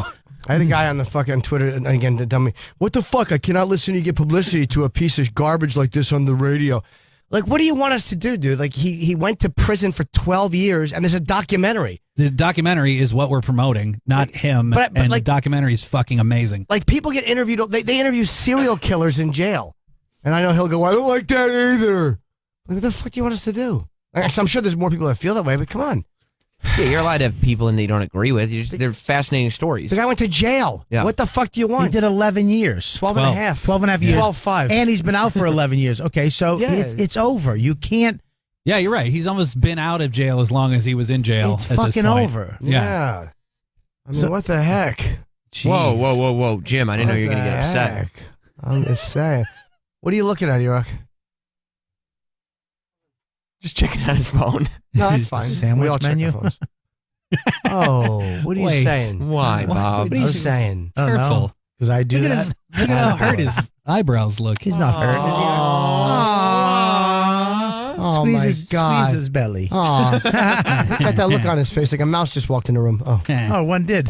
No, I'm telling you, that little guy, the little Dominican fella, was so great in that I documentary. loved him. He like just this little fucking guy. It goes like this, you know, like, and he he kind of the thing that I don't want to ruin this about but like those two dudes you were talking about, the guys, the scumbag drug dealers who like, or They were drug the addicts, drug right? addicts who hit the drug dealer, took $700,000. He was talking about earlier. yeah. He just like very casually says like, they're like, well, what happened to those guys? He's like, well, I not say I killed them, but they not here no more. Like, that's what he, it's like, there's no statute of limitations on murder. Like, I don't think you can be fucking cutesy about the fact that Just beating around the bush. he's literally like, yeah, he's winking at you like, I'm not saying I murdered them, honk. You know, like, you can't fucking do that. Like, he's in the Dominican Republic now, but I would still think that's probably not a smart move on that guy's part, right? Well, he didn't give anything. He doesn't give a fuck. He really did. He didn't say anything. Everyone knew that he did. says, I'm not saying I didn't murder them. I'm not saying I didn't murder them. He But they're said, not around anymore. I didn't, but they're not around. He And just they're said that not they're- around. He's just making a statement. They So. might have went somewhere. Maybe Yeah. they're on vacation. And then he giggles. Yeah, Like, but but, Andy's you don't think you could show that to I don't know, you couldn't show that to You a need a jury and go body. like, No way. he's not saying he murdered the guy. No way. You need a body. You need evidence. You need a murder weapon. You can't just. Hey, what is this? The first 24? Come on. Yeah. Like, I think it's he's called fine. First 48. Believe me, a guy like no, it is. Yeah. I didn't do that on purpose. First a 48. guy like him Thank knows you, the Sam. show. What the Thank you, Sam. I You're didn't welcome. understand what you meant. Yeah. Yeah. It's because that's not a show. The first 24. Thank you. That's It's not a not. It's I thought you were it's talking only about the first half Kiefer hour. Sutherland show, 24. Yeah. I did. I didn't get it. No, I just Sometimes made I a just mistake. laugh at him. Or whatever character it is. Right. I didn't know. Oh my God. Made a mistake. I fucking hate Valley Jim. No, you don't. Yeah, I do. No, you don't. I fucking hate him. I wish he'd moved to California. Yeah, I lived in the valley in Burbank for the last year, and no one talks like that. I know, it's a real Not a misconception. person. But a lot of the girls probably did in the 80s. That's such an 80s thing. I think Pauly Shore talked like that, and everybody just assumed that that's Who's how Pauly California Shore? was. Pauly Shore? Oh, Pauly. All right. You said Pauly Shore. You have an accent. That's a real nuanced thing you're bringing up. No, Pauly. Pauly? You said Pauly.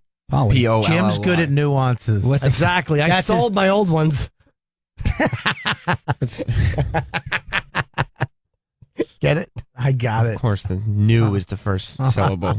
Anyway, Burbank is the most tolerable place in LA because LA douchebags don't live there. You know what I mean? Like that's the place everybody makes fun of. You know, they're like, ugh, Burbank. So it's like, oh great, you're not going to be there. Terrific. Did you like Los Feliz? I lived in Los Feliz for a while. I kind of liked it. It's Los like trying to be Feliz? like fucking Williamsburg. Oh, maybe it is not. This is like many years hip ago. and dumb and shitty. Like, Well, they have a lot of coffee shops. I fucking hate coffee shops. I fucking hate them. What do you like coffee? Yes, I love coffee. Well, What's you your like favorite shops? coffee? Why not I put don't it know, together? whatever. Like a gas station. It doesn't matter. It Oh, so literally you don't does like not matter. You like any shitty coffee? I will drink whatever. A fucking juice from a coffee bean is fine with me. You don't have to. All right, what if there's a Have- white unicorn in the place? It's a very small place. There's no chairs, but the coffee's, oh my God, crazy good. But a guy with a beard's making it, and he has a leather vest on. I will not go there. Okay. Absolutely not.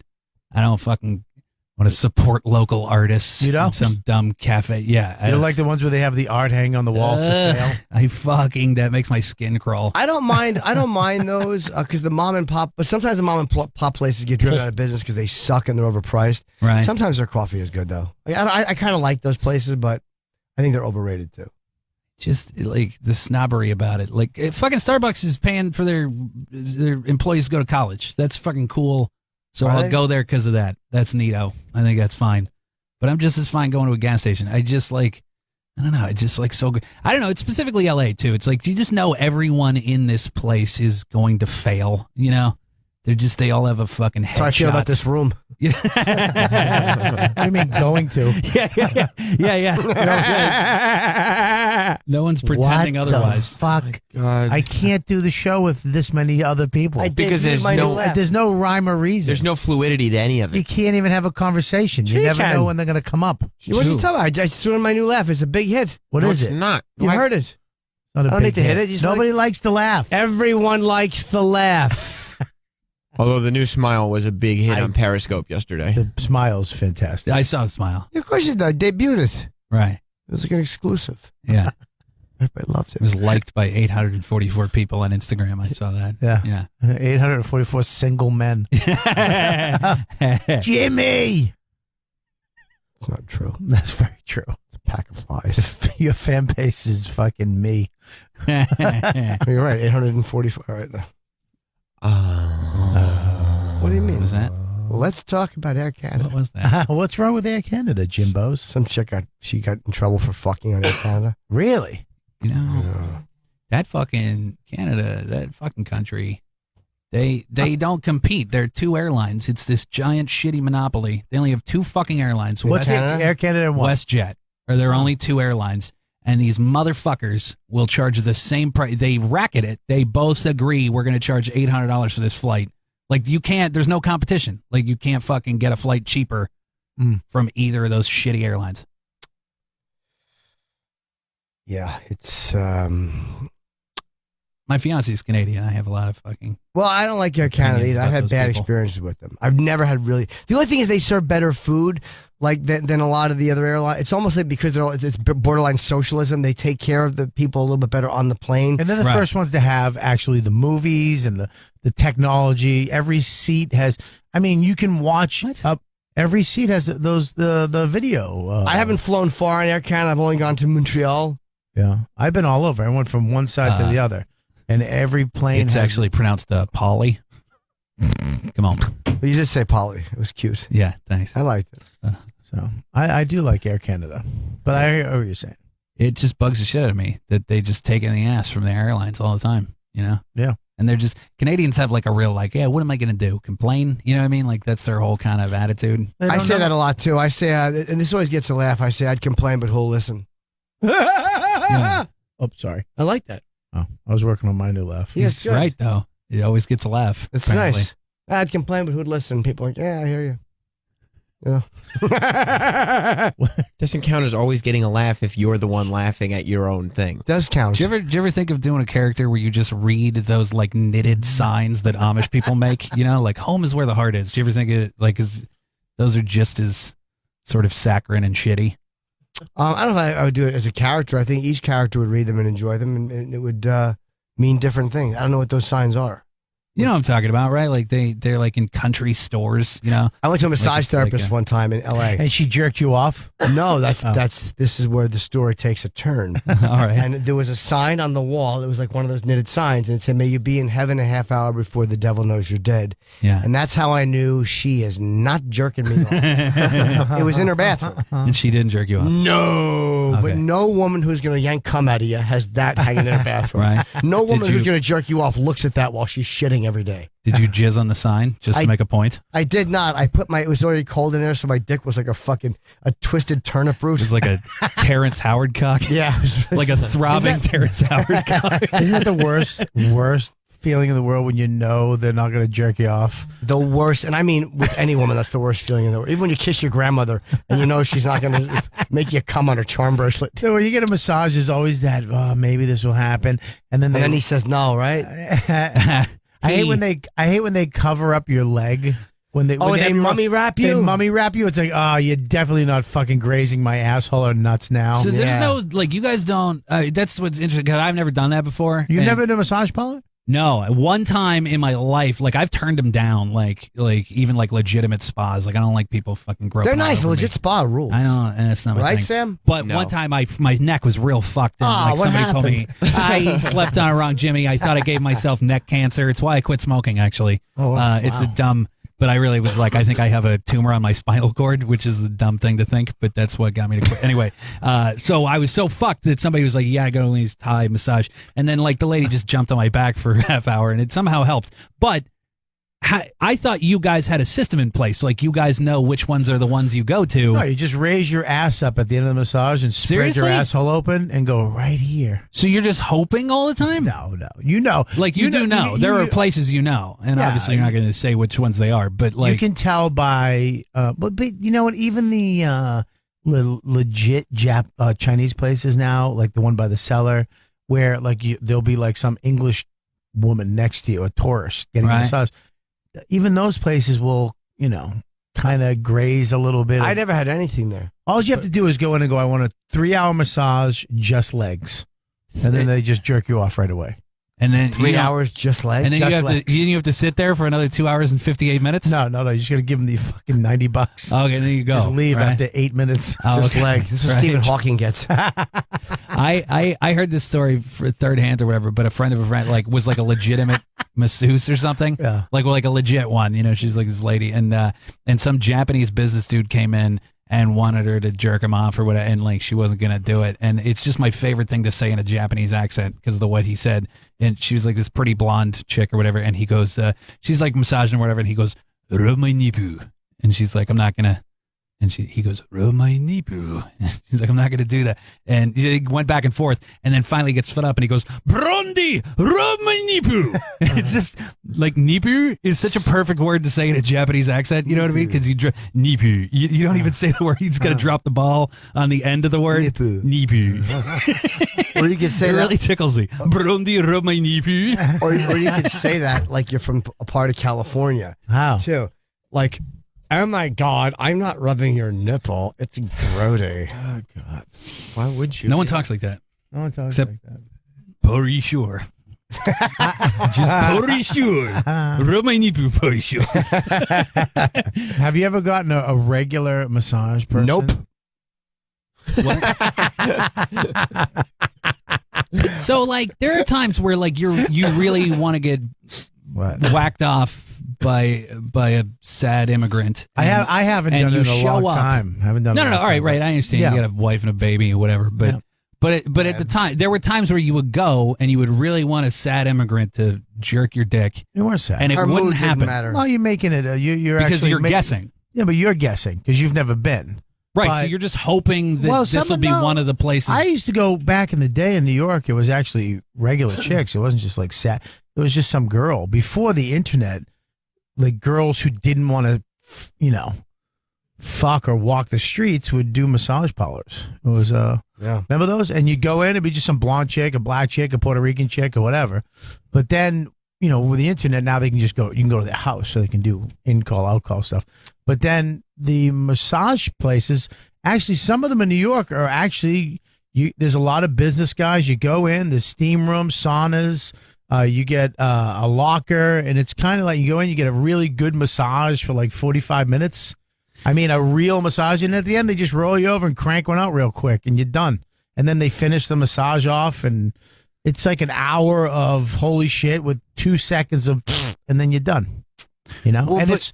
I mean, wouldn't you?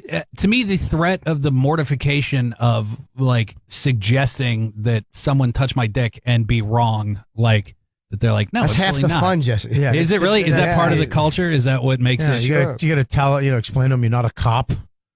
You have to say that. Yeah. That's like someone saying to a comedian, the idea of telling a joke and it not getting a laugh. Like, that's the same feeling. Like, you know what I mean? Like, people are so scared to tell a joke and not get a laugh. Yeah. But for like other people, it's like, why be so scared? So that's like part of the dick. thrill. Is like she might. Will she? Won't she? Yeah. It's I've like, had them it's a not risk. do it. Sure. And there were actually places where they do it. I've had them not do it because they thought I was a cop. Right. And that's not why they didn't do it. No, it's just you're. I had to go back like twice, and they've actually said, "Oh, I thought you were a police officer." Not why they didn't do it. Right. Why do you think they didn't do it? They didn't like him. They just had a thing against And then I went. Like, this guy looks like he's past the department physical. Clearly, clearly he's got to be an officer of the law. Yeah. This guy's a sergeant. Yeah. They didn't think he was. He's a desk sergeant. They didn't think he was a cop. But has that ever happened where the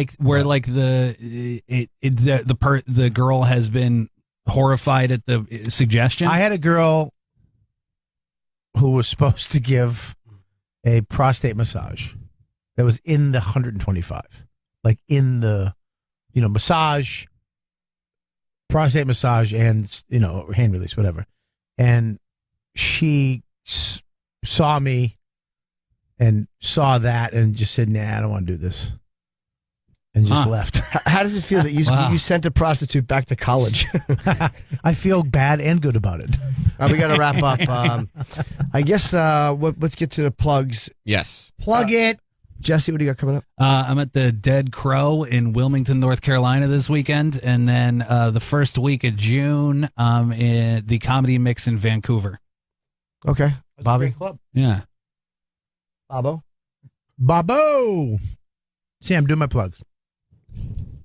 Bob Kelly, you can get his new special if you go to robertkelly.com. RobertKellyLive.com. If you go to robertkellylive.com, you can see Robert Kelly live at the Village Underground. Yeah, you can buy it for and you can $5. get it. It's a $5 donation, which means you can give up to $150 for it if you want. $3,000. You can give up to $3,000 for it. We had one if you guy want. play $3,000. Is that right? See if you can beat it, folks. See if he can beat it. I don't know if he can beat it.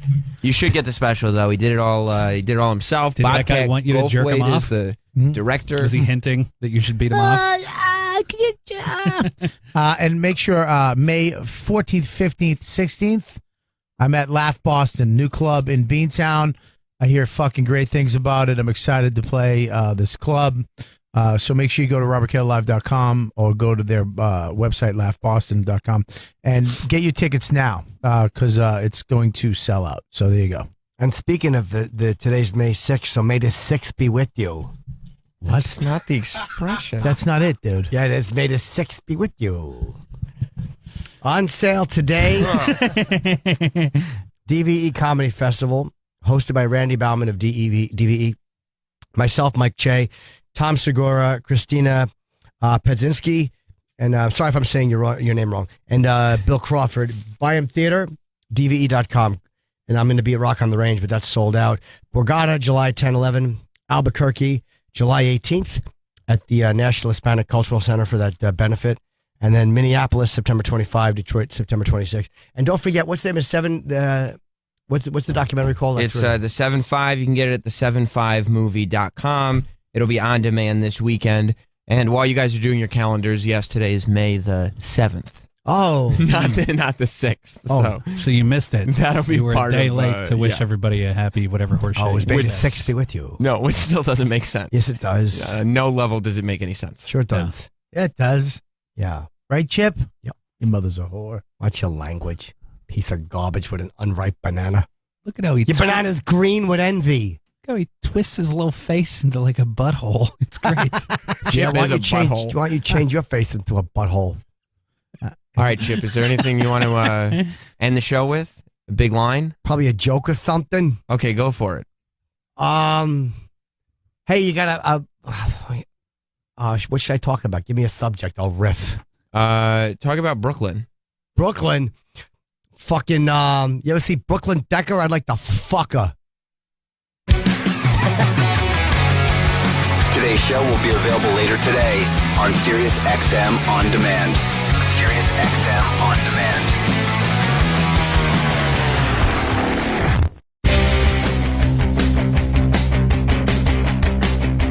Mother's Day. It's right around the corner. Hey, who would win the world's best mom award in your life? You know when it's a good problem, right? When it's a tie, of course. Appreciating all the moms this Mother's Day doesn't have to be stressful. ProFlowers is offering listeners 100 blooms. Not even close. 100 blooms with a free glass vase for just $19.99, or make their day extra special. Didn't hit me. Didn't. Bob Kelly's just throwing things in every direction imaginable.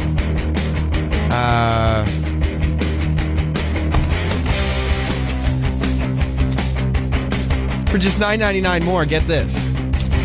None of it's. You're terrible at this now, Bob. You've been doing it all day. If you're gonna do it, you gotta do it. Like, enough, you know? Anyway, as I was saying about ProFlowers, wait till you hear about the, it's kind of on the headphone. You can get it all. Free glass vase, just $19.99, or you can make their day extra special and upgrade to a premium vase and add chocolates for just $9.99 more. Go to proflowers.com today and use the code Opie. Proflowers.com makes buying a beautiful gift. All right, Eric, we're going to do the read now.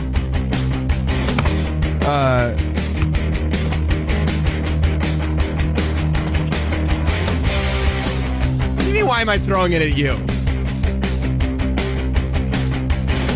Am I going to run out of bed? I could do it. Proflowers.com. You can get 100 blooms with a free glass vase for just $19.99, or make their day extra special. Upgrade to a premium vase and add chocolates for just $9.99 more. Go to proflowers.com today and use the promo code Opie. Proflowers.com makes buying a beautiful gift for all moms simple and quick. All you need for Mother's Day, all in one place, all at one time. ProFlowers are guaranteed to be fresh and beautiful for at least 7 days. You choose the delivery date you want, and it's guaranteed.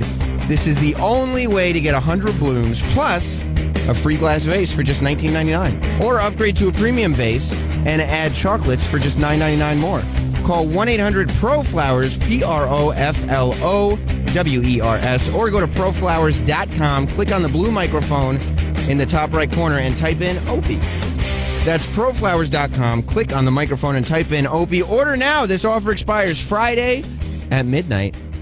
Tiger Woods headlines the field at the Players, and SiriusXM PGA Tour Radio is your exclusive home for all the action. Tiger has roared. He is now a two-time champion of the Players Championship. Don't miss Pat Perez, Chris DeMarco, Claude Harmon, David Ledbetter, and many more. Broadcasting live from TPC Sawgrass. It's the Players Championship on right now on SiriusXM PGA Tour Radio, Sirius 208 and XM 93.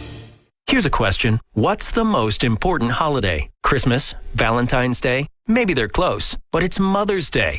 Do you love your mom? Well, you better make sure she knows it. So, what's the perfect gift? Steven Singer's famous 24-karat gold-dipped roses, of course. A real long-stem rose, deeply dipped in 24-karat pure gold. This gift lasts forever, and they start at only $59. Yes, only $59. Steven Singer's real long-stem roses come shipped in a beautiful gift box with your own personalized Mother's Day card. Steven Singer has special colors available for Mother's Day, too. Choose from peach, which symbolizes appreciation, the classic all gold, which symbolizes respect and eternal love, and many more. Go to IHateStevenSinger.com. You must order before 5 p.m. Eastern today and choose overnight shipping to get it in time for Mother's Day. Time's running out. Call 1-888-I-HATE-STEVEN-SINGER or go to IHateStevenSinger.com.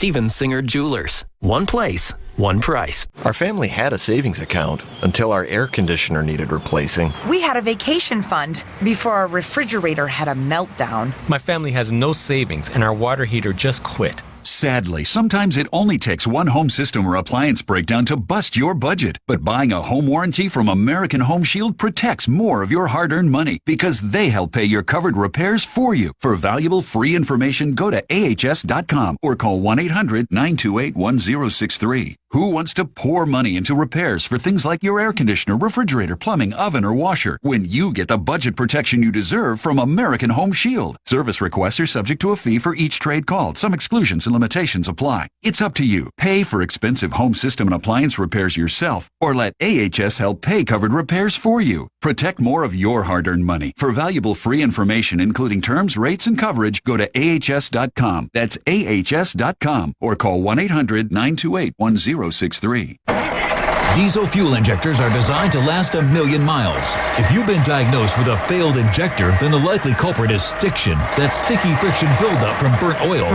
One treatment of Hot Shot Secret Stiction Eliminator restores 9 out of 10 failing injectors and can save you thousands in replacement costs. Feel the power again with Hot Shot Secret Stiction Eliminator. Now available at Pilot, Flying J, truck stops across America, and online at hotshotsecret.com. Hot Shot Secret, powered by science. Here's a question. What's the most important holiday? Is it Christmas, Valentine's Day? Yeah, maybe. But they're both close, maybe. But it's Mother's Day. Everybody knows that. Do you love your mom? Well, you better. And you better make sure she knows it. What's the perfect gift? Steven Singer's famous 24-karat gold-dipped roses, of course. It's the perfect gift at the perfect price for all the moms in your life. A real long-stem rose, deeply and lavishly dipped in 24-karat pure gold. This gift lasts forever, and they start at only $59. Yep, only $59. Steven Singer's real long-stem roses come shipped in a beautiful gift box with your own personalized Mother's Day card. Steven Singer has special colors available for Mother's Day. Choose from peach, which symbolizes appreciation, the classic all gold, which symbolizes respect and eternal love, and many more. Go to IHateStevenSinger.com. You must order before 5 p.m. Eastern Standard Time today and choose the overnight shipping to get it in time for Mother's Day. Time's running out. Call 1-888-I-HATE-STEVEN-SINGER or go to IHateStevenSinger.com. Steven Singer Jewelers, one place, one price.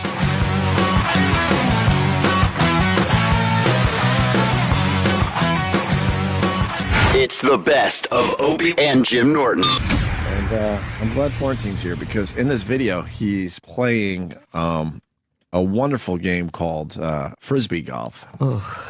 Would you ever play Frisbee Golf? I wouldn't play Frisbee. I don't even think they sell Frisbees anymore. I think you're wrong with the Frisbee thing. I got to be honest with you. All right, good. I feel confident enough that if I threw the Frisbee around in Central Park, that I'm not going to feel guilty thinking of you. You don't have to feel guilty. No, there's a lot of things you've really, I kind of hate you. I don't want to do that. I don't want to do that to people. I don't like it. That doesn't mean you don't have to. That you should feel guilty about liking it. Well, you're making all of us think about our activities and what we eat these days. All right, look, if someone called up, made fun of heavy metal, it wouldn't make me go home. Man, maybe I shouldn't like that anymore. Right. But there's you could go on for an hour making fun of that. Without a doubt. There's a million things to make fun of. You know the best part about playing Frisbee, by the way, is when you're fucking running and then you hear a squish and you realize you stepped on someone's cunt. You do that? She was laying out in the farm. I love that. Have you ever done that? You stepped on her box with your bare feet. Ow! And especially if it's sunk in there, if you had a big box and you couldn't get your foot out. You twisted your ankle. You tripped and your your knee went into her stomach. Sorry, madam. Well, if you live in New York City and you go to Central Park, it's the only place where there's green and there's grass. Throw a little Frisbee around. Throw a Frisbee. But get some rays. It might be more of a New York City thing. Maybe check out a few girls. A lot of kids in college play Ultimate.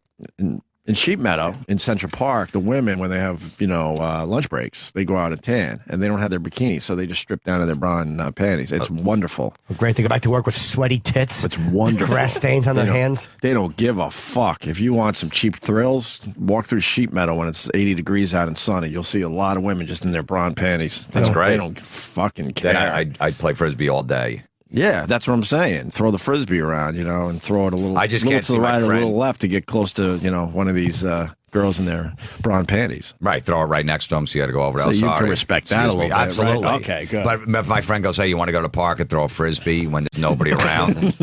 I'm like, I'd rather just blow you. What about the guys that throw... That's great. That answers my question for later. What about the guys that throw a Frisbee and the dog jumps up and catches it? All right. You're a fan of that? Dog. You're playing with your dog. But not Frisbee golf? They have Frisbee golf. I don't know what Frisbee golf is. They have actual Frisbee golf courses now in some of these parks. I don't know what it is.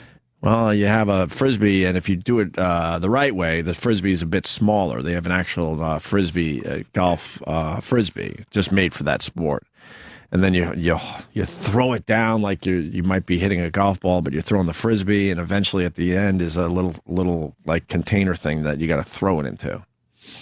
Okay, so you just whip it like, I'm trying to get into the hole. Yeah, and then you count your strokes or you count your throws. Opie, he might not know what Frisbee golf is because you're not calling it by its real name. Oh, what is his name? Frolf. It is not called that. Oh, God. You're kidding, right? Is it Frolf? No, you're lying. Frolf. It's not called Frolf. He has to be kidding. Sam can look it up. He's got to be kidding. Well, if it is, then I don't even have to answer the question. I can't wait to listen to your next podcast when you talk about frolf. You don't want to go Frothing sounds like a sexual term. Like what happens when you come in a girl, then shit in her pussy and shake it up and drink it. That's a froth. Look, frolf, home, spirit of the game. They have an actual official website. You guys have not realized frolf provides maximum fun in a social environment. Nice. You could respect that. That's a definition for an orgy, not frolf. Not throwing a Frisbee and playing golf, sort of. What is the spirit of the game? Well, it's a free-form, amorphous game played among friends in a social setting without the confines of a course laid out by professionals attempting to force conformity. What? The game is part of a positive social interaction and does no harm to living creatures or property. What? That's fun, right? Wait, so you're not playing Frisbee golf? It's frolf. I don't get what you're doing. It's like free form. What does that mean? It's like you don't use a special Where are the holes course. you throw it into? Well, you make your or the own. baskets or the pails or whatever the hell. You might make your own. It's not about competition. And it's not about hurting the land or a fellow man. It's about friendship. You just can't hang out and talk. I don't know what that I gotta means. get a Frisbee and find a hole somewhere. So they're complicating things. It's just Frisbee, just throwing it back and forth. You're and make sure you don't trample plants or something. You're looking to conform way too much. The rules change based on user preferences. Right. Weather, moving targets, crowds, time of day, random issues, skill level of the players. Every frolf game, you know how you should know when it's over when a drunk driver barrels through and kills one of the participants. That's the end of the game. That's the end of the frolfing? Yeah. Oh, see, this is how you know frolf is a good game. A first-time player should be able to play with a seasoned veteran and still have a great time, win many holes, and have a better than average shot at winning the game. There can't be a seasoned veteran of a frolf player. There can't be a seasoned veteran. Why not? That means you've played a long time. I've never heard of this.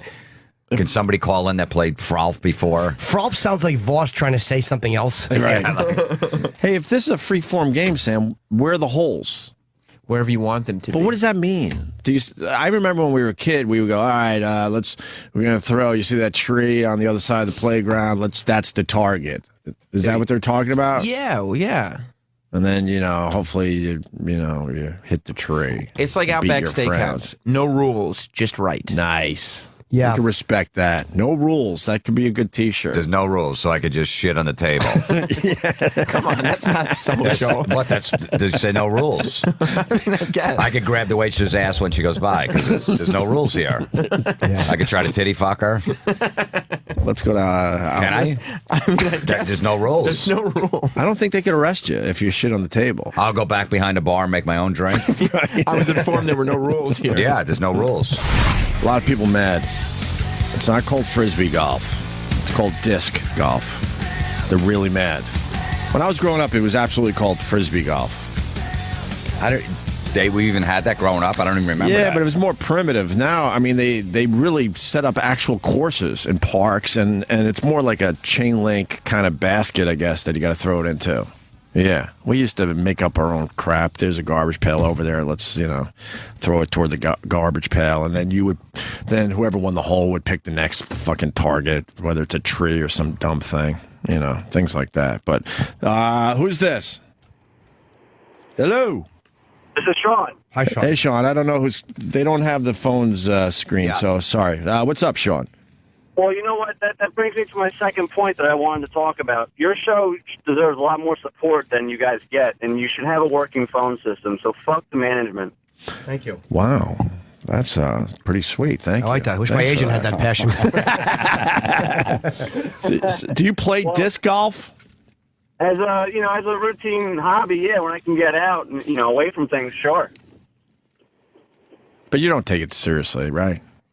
No, when you go out to the golf course, you take it very seriously. You don't pick up your golf ball, all that bullshit. But when you play disc golf, it's a relaxing thing. You're not anal about all the rules, and it's not so much as one frisbee either. There's a lot of things about the game that make it interesting. Like what? Yeah. Well, you have your bag, you have your drivers, your mid-range discs, you have your putters, and you go out there and you look at the course. You're making this up. You're making this up. No, I'm not. Go to pdga.com. I won't do that. Right, and go to YouTube. Look up some of the professionals. They will think those PDGA. It's a pretty dumb game, asshole.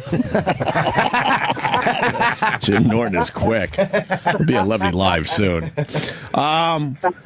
So the game itself has changed where there's different sized discs and stuff? Absolutely. And there's different weights. They're all designed differently. So if you're a right-handed thrower, if you have a sidearm throw, if you have a left-handed, it all depends on how you want to approach the basket from where you're teeing off from. That I have actually heard of.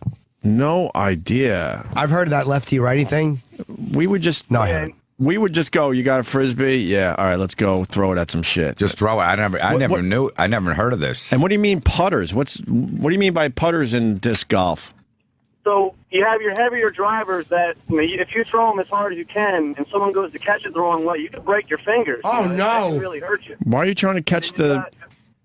Well, they're very... The discs are designed to fly in a certain way, and the drivers are so heavy-rimmed that, if you catch it the wrong way, you'll get hurt. But you have your putters, for instance, they'll sail a little bit easier, so you can have a softer throw. Because it's not just going to hit the chains and fall into the basket. You have to have it hit just right. Florentine's head is spinning. When you were saying putters and drivers, I was thinking, traditionally golf. But you're talking the discs. Like a lighter disc would be called a putter. Well, it's not so much the weight. It's also the design of the disc itself and the way it flies. So you bring like eight different weighing frisbees to this game. Discs. Discs. Yeah, either frisbees or discs, but don't call it false because that shit just makes me sick. It sounds disgusting. Oh, that's your line? No, that's good. Okay. I'm glad that he ate Fair that enough. too. Fair enough. We could agree on that. Thank you, sir. I had no idea that the sport became so complicated with different discs. Yeah. Yeah. You get your dog leg courses and stuff. You got to, sink the disc in a different direction, and, you have to pull out a different disc for every hole sometimes. I think this show needs to bond a little bit, so why don't we go and try it out? I'd rather suck each other's dicks on the console. Thank you, Sean. Why not? Get up with. Let me say hi to Jimmy in Chicago. Jimmy. Hey, how are you guys? You actually build courses for disc golf. Yes, I built a couple in Illinois. The Oaks Disc Golf Course, which is in Mokina, off LaPorte Road. Don't you just go, I don't know, put a basket over there. Yeah. Put a basket around that tree. And where's your driver disc? Can I borrow your driver disc? I left mine at home. Yeah, we had Phil and Gary come out, and they seen it was 36.5 acres, and they got the idea to put it in. The Park District did. So when I heard about it, I totally volunteered. I was like, I'm here till it's finished. And we did it in 4.5 months. Me, Steve, and Roy. We worked every day. The only day that I took off was Thanksgiving, and that was it. But I was there. I was working an afternoon What movie is this, or is this a Seinfeld reference or from a film? Say that again. Is this from Seinfeld or a film? Is it from Seinfeld? I don't know. Wait, you don't believe that he actually builds disc golf courses? Not mentioning all those dumb names. Me, Roy, we took off on Thanksgiving. What are you talking about? Oh, yes. Well, I said as long as you guys don't charge anybody to play, I volunteer myself, no problem. I got it. I'm on it. And we pulled it off. And wait, you're some kind of you're an expert at this? You're an expert at building these courses? But what is it? Yeah. Why does it take 4.5 months to put up a few baskets? Well, it wasn't just that. We had multiple tees, red, whites, and blues, for different types of shots. For the lady tees, your mid, and... I had no idea. That, everybody had a fair shake at it, and it became one of the best golf courses in Illinois. We had probably well over on December 14th when we finished it. We had probably over 100 people there to play. Oh my God! Literally, and it was snowing outside. Oh my God! Even the last pull in. Wow. Oh boy. I don't. Yeah, I could probably reach 400 feet with the light 151 gram. Jesus. Driver. Whoa! Yeah. I had no idea this got so complicated. One of the guys that was helping me build the course actually got. What was his name? An age that was like over 374 feet. Was that Roy? Was that Roy or the other guy? Or Mark. Yeah, it was Roy. Yes. It had to be Roy. Of course, it was Roy. No. I take that back. It was Steve. You sure it was Steve and not Roy? No. You sure it was Steve and not Roy? No, it was Steve. Because we all know Roy can make that shot. Absolutely, We've all easily. seen it. Did Steve and Roy take off on Thanksgiving too, or did they work that day? No, they all took that day off. Yeah, they did. Absolutely, yes, they did. They felt like they earned that day off. I couldn't guess. get out of it because my wife was just. I hear you, the wife, the old ball and chain. I'll be thankful this Thanksgiving for everything but phones as of right now. I agree with that statement. All right, Jimmy. Goodbye. The king of building And I hope the you guys disc golf try it, courses. You guys got to check it out. It's free. Go ahead and play. Once you start, you're addicted. I'm telling you. I'm sure it's fun. All right. Thank you. Great health. Yes, it's excellent. You got to try it. All right. I just had no idea it got that complicated. It looks like fun. Aim at a hornet's nest. Throw your disc at a hornet's nest. That would make it fun. Yeah, and the other friend has to stand under it. Hang some hornet nests around the course. Then I would probably play with my friends. Yeah. And laugh hysterically as they're running for their lives. Japanese hornets. Japanese Those hornets would be preferable. Giant 5-inch monsters. It's the best of Opie and Jim Norton. Yeah, it's amazing what that will do to your mood. Like, there's a lot of times where I got to go do something, and I'm like, when Kenny and I flew home from, where were we? Oh, San Francisco. I kind of felt myself like I might have to shit before I leave. Right. But I hate going anywhere but like in a regular facility. I'm like, I'll just wait until I get home. Yeah. I was on the other side of the country, Yeah. and I'm like, well, we're gonna be, I'll land in a few hours, and if I have an emergency, I'll use it. But I literally was uncomfortable the whole flight. I kept Right. getting up and running into the bathroom and gassing. Oof. Like the gas would wake me up. It was Yeah, horrible. sure. Instead of just shitting and getting rid of it. It's so stupid. What is that? I This don't- fear of shitting anywhere but my house. What am I afraid of? I'm going to be attacked or raped in the bathroom? What's wrong with me? See, I like I've said many times on the show, I could shit anywhere. I could shit anywhere. Like the story of me shitting at the beach is true, and I did it more than once because no one was around. I was like this. I hope not. And it felt good. I could shit in the Port Authority bathroom. I could shit at the bathrooms at the Long Island Railroad, at Penn Station. Anywhere. I don't give a fuck. And I'll just sit right on the toilet seat too. By the way, maybe I'll give it a quick wipe. I'll give it a little visual and go, all right, maybe I should wipe this one a little bit. But no problem, man. I don't know. Maybe we should get a psychologist to find out what that's about. I would love to know, because Kenny's like that too, and it's out of necessity. He can shit anywhere. Kenny literally could shit in the middle of a firefight. Right. Just sit down and take a dump as things are being shot over his.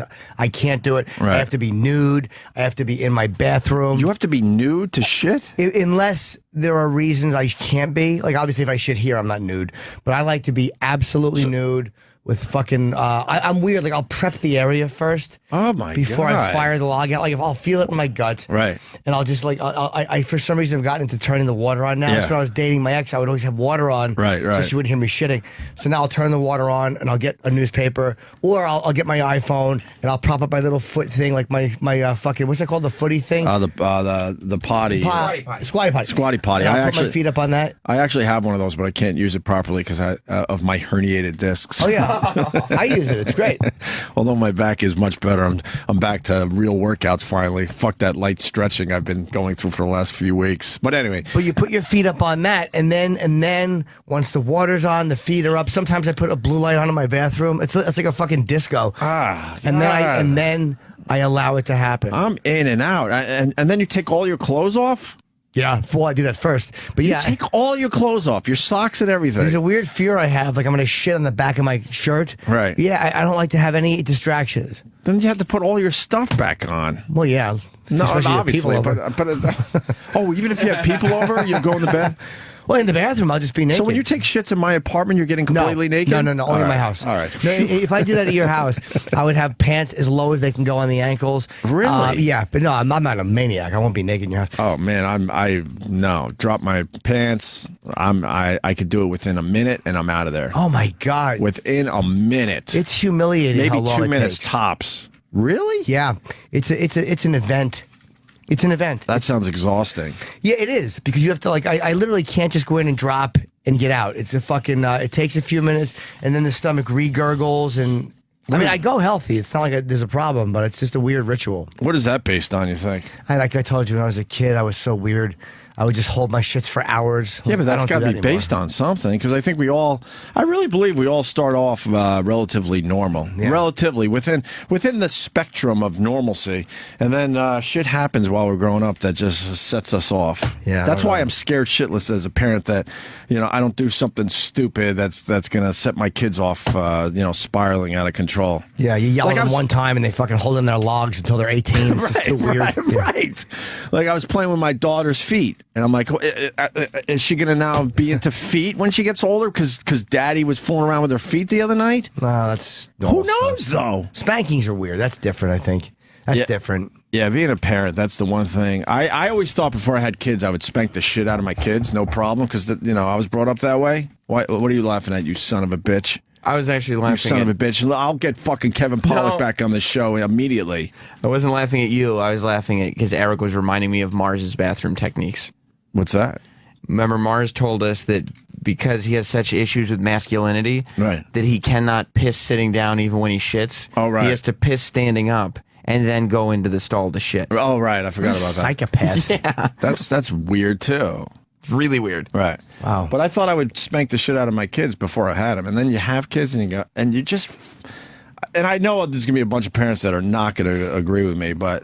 I sit there going, that is fucking weird. Why would you spank your child? That's creepy. Yeah, that's good. You should get something like electrical and just you just show them, right, and fucking terrify them into doing your bidding. That's what I'm gonna do. No hitting. I give them a good goon arm every once in a while, just a little. Do you ever want to spank them and just don't?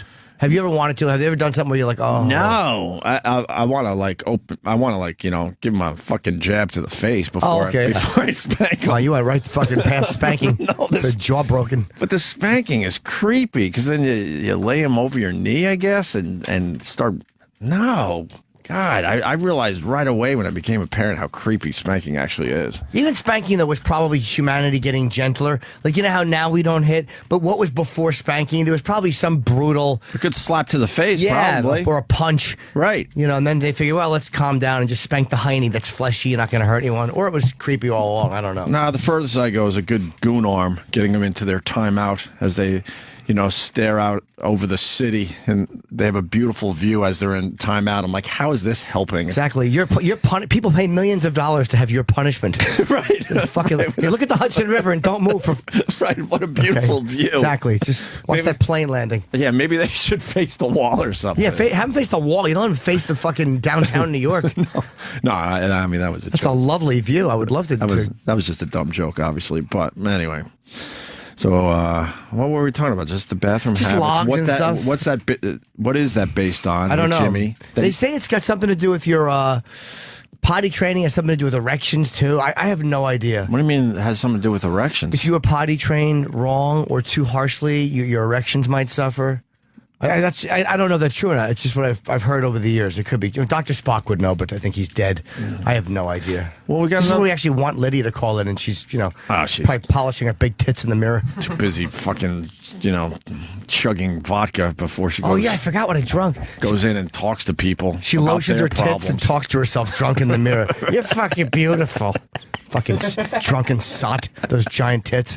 I love Lydia. Hi guys. It's Lydia. But that's why she talks like that, because she's fucking loaded. Right. So she's probably, you know how you're drunk and you always try to just fucking steady out and Like, get I'm not drunk. I know exactly what I'm saying. Right. You don't. You're making an ass out of yourself. So she just powers the voice through that. That's what she's doing. Yeah, 'cause she wants to just fall over and knock shit off the fucking off the vanity.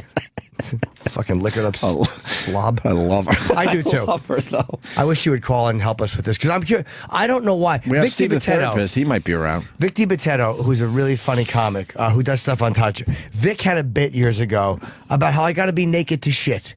And I always thought, like, I related so much to that bit, and he's just being funny because he's got kids, and it was a whole thing. But I really do have to be nude to shit, and I don't understand psychologically what it means, or why do I feel more comfortable that way. Yeah, I've never heard of that one. Dan in Jersey also has to be naked. Dan? Hey guys, how's it going? Pretty good, Dan. Yeah, so I as soon as I turned my car on this morning, I heard you guys talking about taking your clothes off when you got to take a shit. And I thought it was weird because I do the same thing.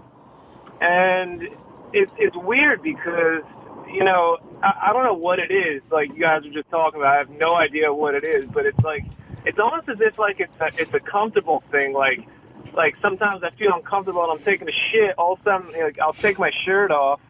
And then all of a sudden, the pants come off, and then, the socks come off, and then I feel much more comfortable taking a shit. Maybe that is a comfort thing. Maybe that's all it is just being comfortable. Maybe there's no psychological reason to it at all. And I'm just engaging in psychobabble. And maybe it's just being comfortable and being able to sit there and not itch or fucking shift around or, just be comfy. But I would hate to have to put all my stuff back on. Yeah, but I mean, I shit for a while though. If you're a 1 minute fucking log dropper, 1 to 2 minutes. I tops. get it. I admire tops. that. That's easy. Tops. And then if it's not happening within the first 2 minutes, I know. All right, you got to walk around a little longer.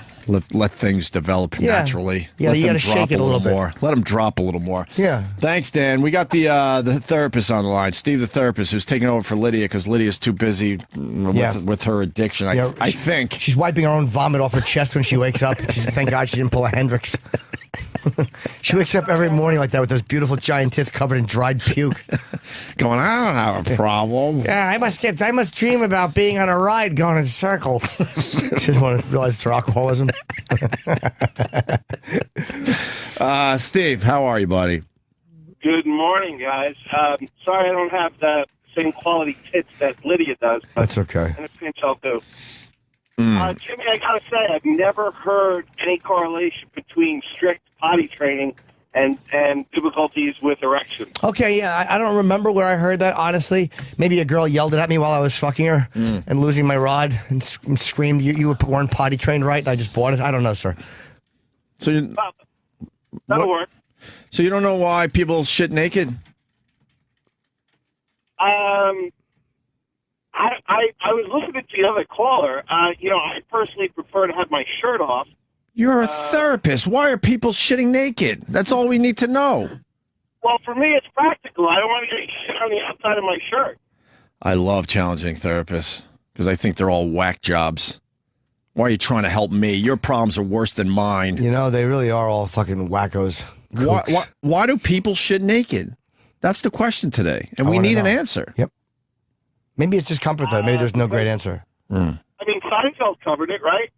Did he really? I've never watched Seinfeld. Yeah, as a stand-up or as a show.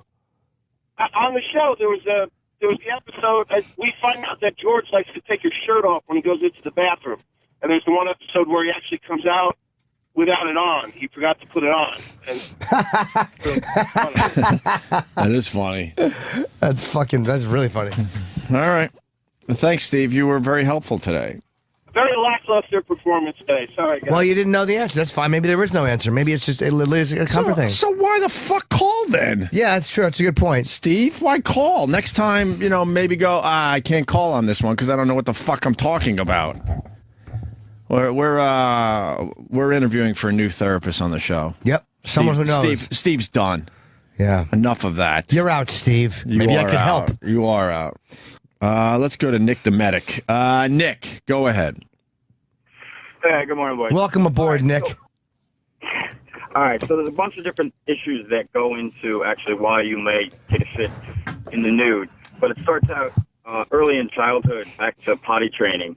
And easiest way to actually potty train a child is when they're in the nude. Yes. Going right down from when you're wiping the child. Sure.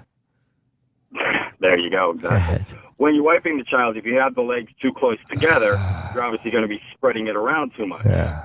So when you spread the legs apart, if the child's shorts are too tight together, you're not going to be able to get a clean swipe. You're a tease. Oh, God. You're just teasing me. So like your squatty potty, you actually want a wide stance, not as wide as maybe the Jersey Turnpike rest area, but you definitely want a wider stance, which would be... Wait, what did he say about the rest area? It's a Larry Craig joke. He's saying the Turnpike Larry rest Craig. area. Yeah, okay. You know, I'm it was sorry. in Jersey. I was about to bust you, but that's very clever. I believe it was Minneapolis. Sorry about that. Go ahead, Nick. So you would want a wider stance, which would be enabled by not having any pants on. Okay. As you know, depending if you're, rushing to that door to get the key into the door, if you have to take a shit for a while and you finally get to your house, you develop that sweat in your lower back or on your neck or underneath your arms, and that's obviously going to be very discerning to you, which if you have irritable bowel syndrome or other type of gastrointestinal discomfort, you may have some problems actually expelling the feces from your rectum, thereby inhibiting your ability to get the feces out. So you can remove your shirt and the actual discomfort by the sweat that is being produced. So by removing your shirt, it therefore allows you to expel the feces out of your rectum easy. I think I'm going to give you a passing grade on your phone call, but the question still remains, then why aren't we all getting naked to... Right.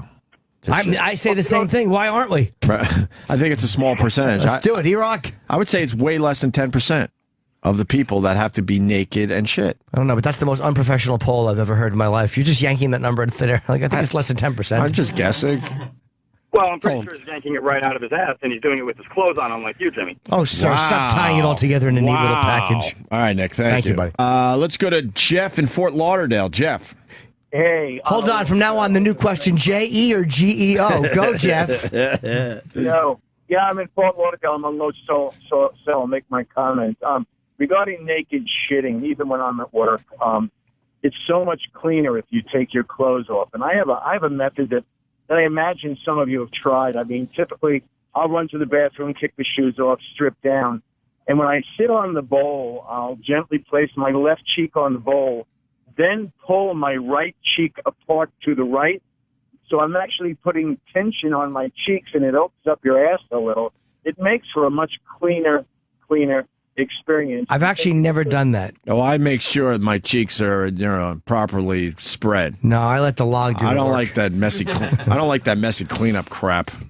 I know. Where you're like, how the hell is it on my lower back? Yeah, that's true. I've had a few disasters myself. It's like, what happened? What the fuck's going on here? It's the best of Opie and Jim Norton. Expand your consciousness and dive deep into the world of Joe Rogan. That's one of the weirdest aspects about any sort of psychedelic experience is that they're almost more real than reality itself. It could be you are experiencing some divine state of consciousness. Catch the Joe Rogan Experience, Saturday, 10 a.m. on the East, 7 a.m. on the West. Enter a new state of being. Become part of the Joe Rogan Experience here on Opie Radio. Sirius XM Stars is celebrating Mother's Day all week long. I'm Jenny McCarthy. We'll be talking to some of your favorite TV moms like Lisa Rinna. I'm Dr. Jen with help and advice for all the moms out there. I'm Penny Hunt. Share your stories of the greatest moms in the world. Plus the moms, Denise and Melissa, have special mom guests like Melissa Joan Hart. Harry Peltz helps you achieve the perfect work-life balance. Randy Zuckerberg has tech advice for the fam. And Pia Lindstrom has great stories from celebrity moms. Celebrating Mother's Day all this week on Sirius XM Stars 109 or listen on the Sirius XM app. FamouSmoke.com would like to apologize. Not long ago, our Twitter feed lit up because our radio commercials, well, suck. In hindsight, it's true, and we feel bad that we made you endure Vinny V. This coupon thing is wowie zowie. Suffered our shameless holiday pandering. You're Sakarla leprechaun at FamouSmoke.com. And are downright remorseful that we put it to music. First you take your cigar. Problem is, we're too busy slashing prices on the biggest selection of cigars from Acid, Cohiba, Romeo, Padron, and hundreds more brands to make good commercials. But we know we can do better. And here's proof. Go to FamousSmoke.com and click the Activate button. One click will give you 10% cash back on your purchase of $75 or more. That's FamousSmoke.com and click Activate. And let's agree, no more commercials that suck. Just the top-notch premium cigars you love at discount prices and 10% cash back on your order when you click Activate at FamousSmoke.com. Remember when a small business needed a landline? Today, the world is your office with Grasshopper, the entrepreneur's phone system. On the road, at the beach, or at home, Grasshopper helps you grow your business with all the features of a business phone system and the freedom of a cell phone. Features include multiple extensions for your team, calls forwarded to your mobile phones, voicemails transcribed and emailed, and so much more. See how it works at grasshopper.com. The entrepreneur's phone system. With CudaSign, paperless e-signing is a no-brainer for any business that requires legally binding signatures fast. That's because CudaSign offers everything you should expect from an electronic signature solution for just $1 per month. CudaSign cuts document turnaround time as much as 90%, thanks in part to its #1 rated mobile app. And CudaSign's secure cloud stores documents for on-demand tracking and retrieval, saving you even more time and money. Don't think twice. Get CudaSign now for just $1 per month. Go to CudaSign.com. Don't say hiring, don't say hiring. Nobody wants hiring to be painful. That's why there's ClearFit. ClearFit makes it easy to find and hire the right employee. Chad Hornfeld, my company is Influitive. Before ClearFit, I had to go through tons and tons of resumes. With ClearFit, it really brings the top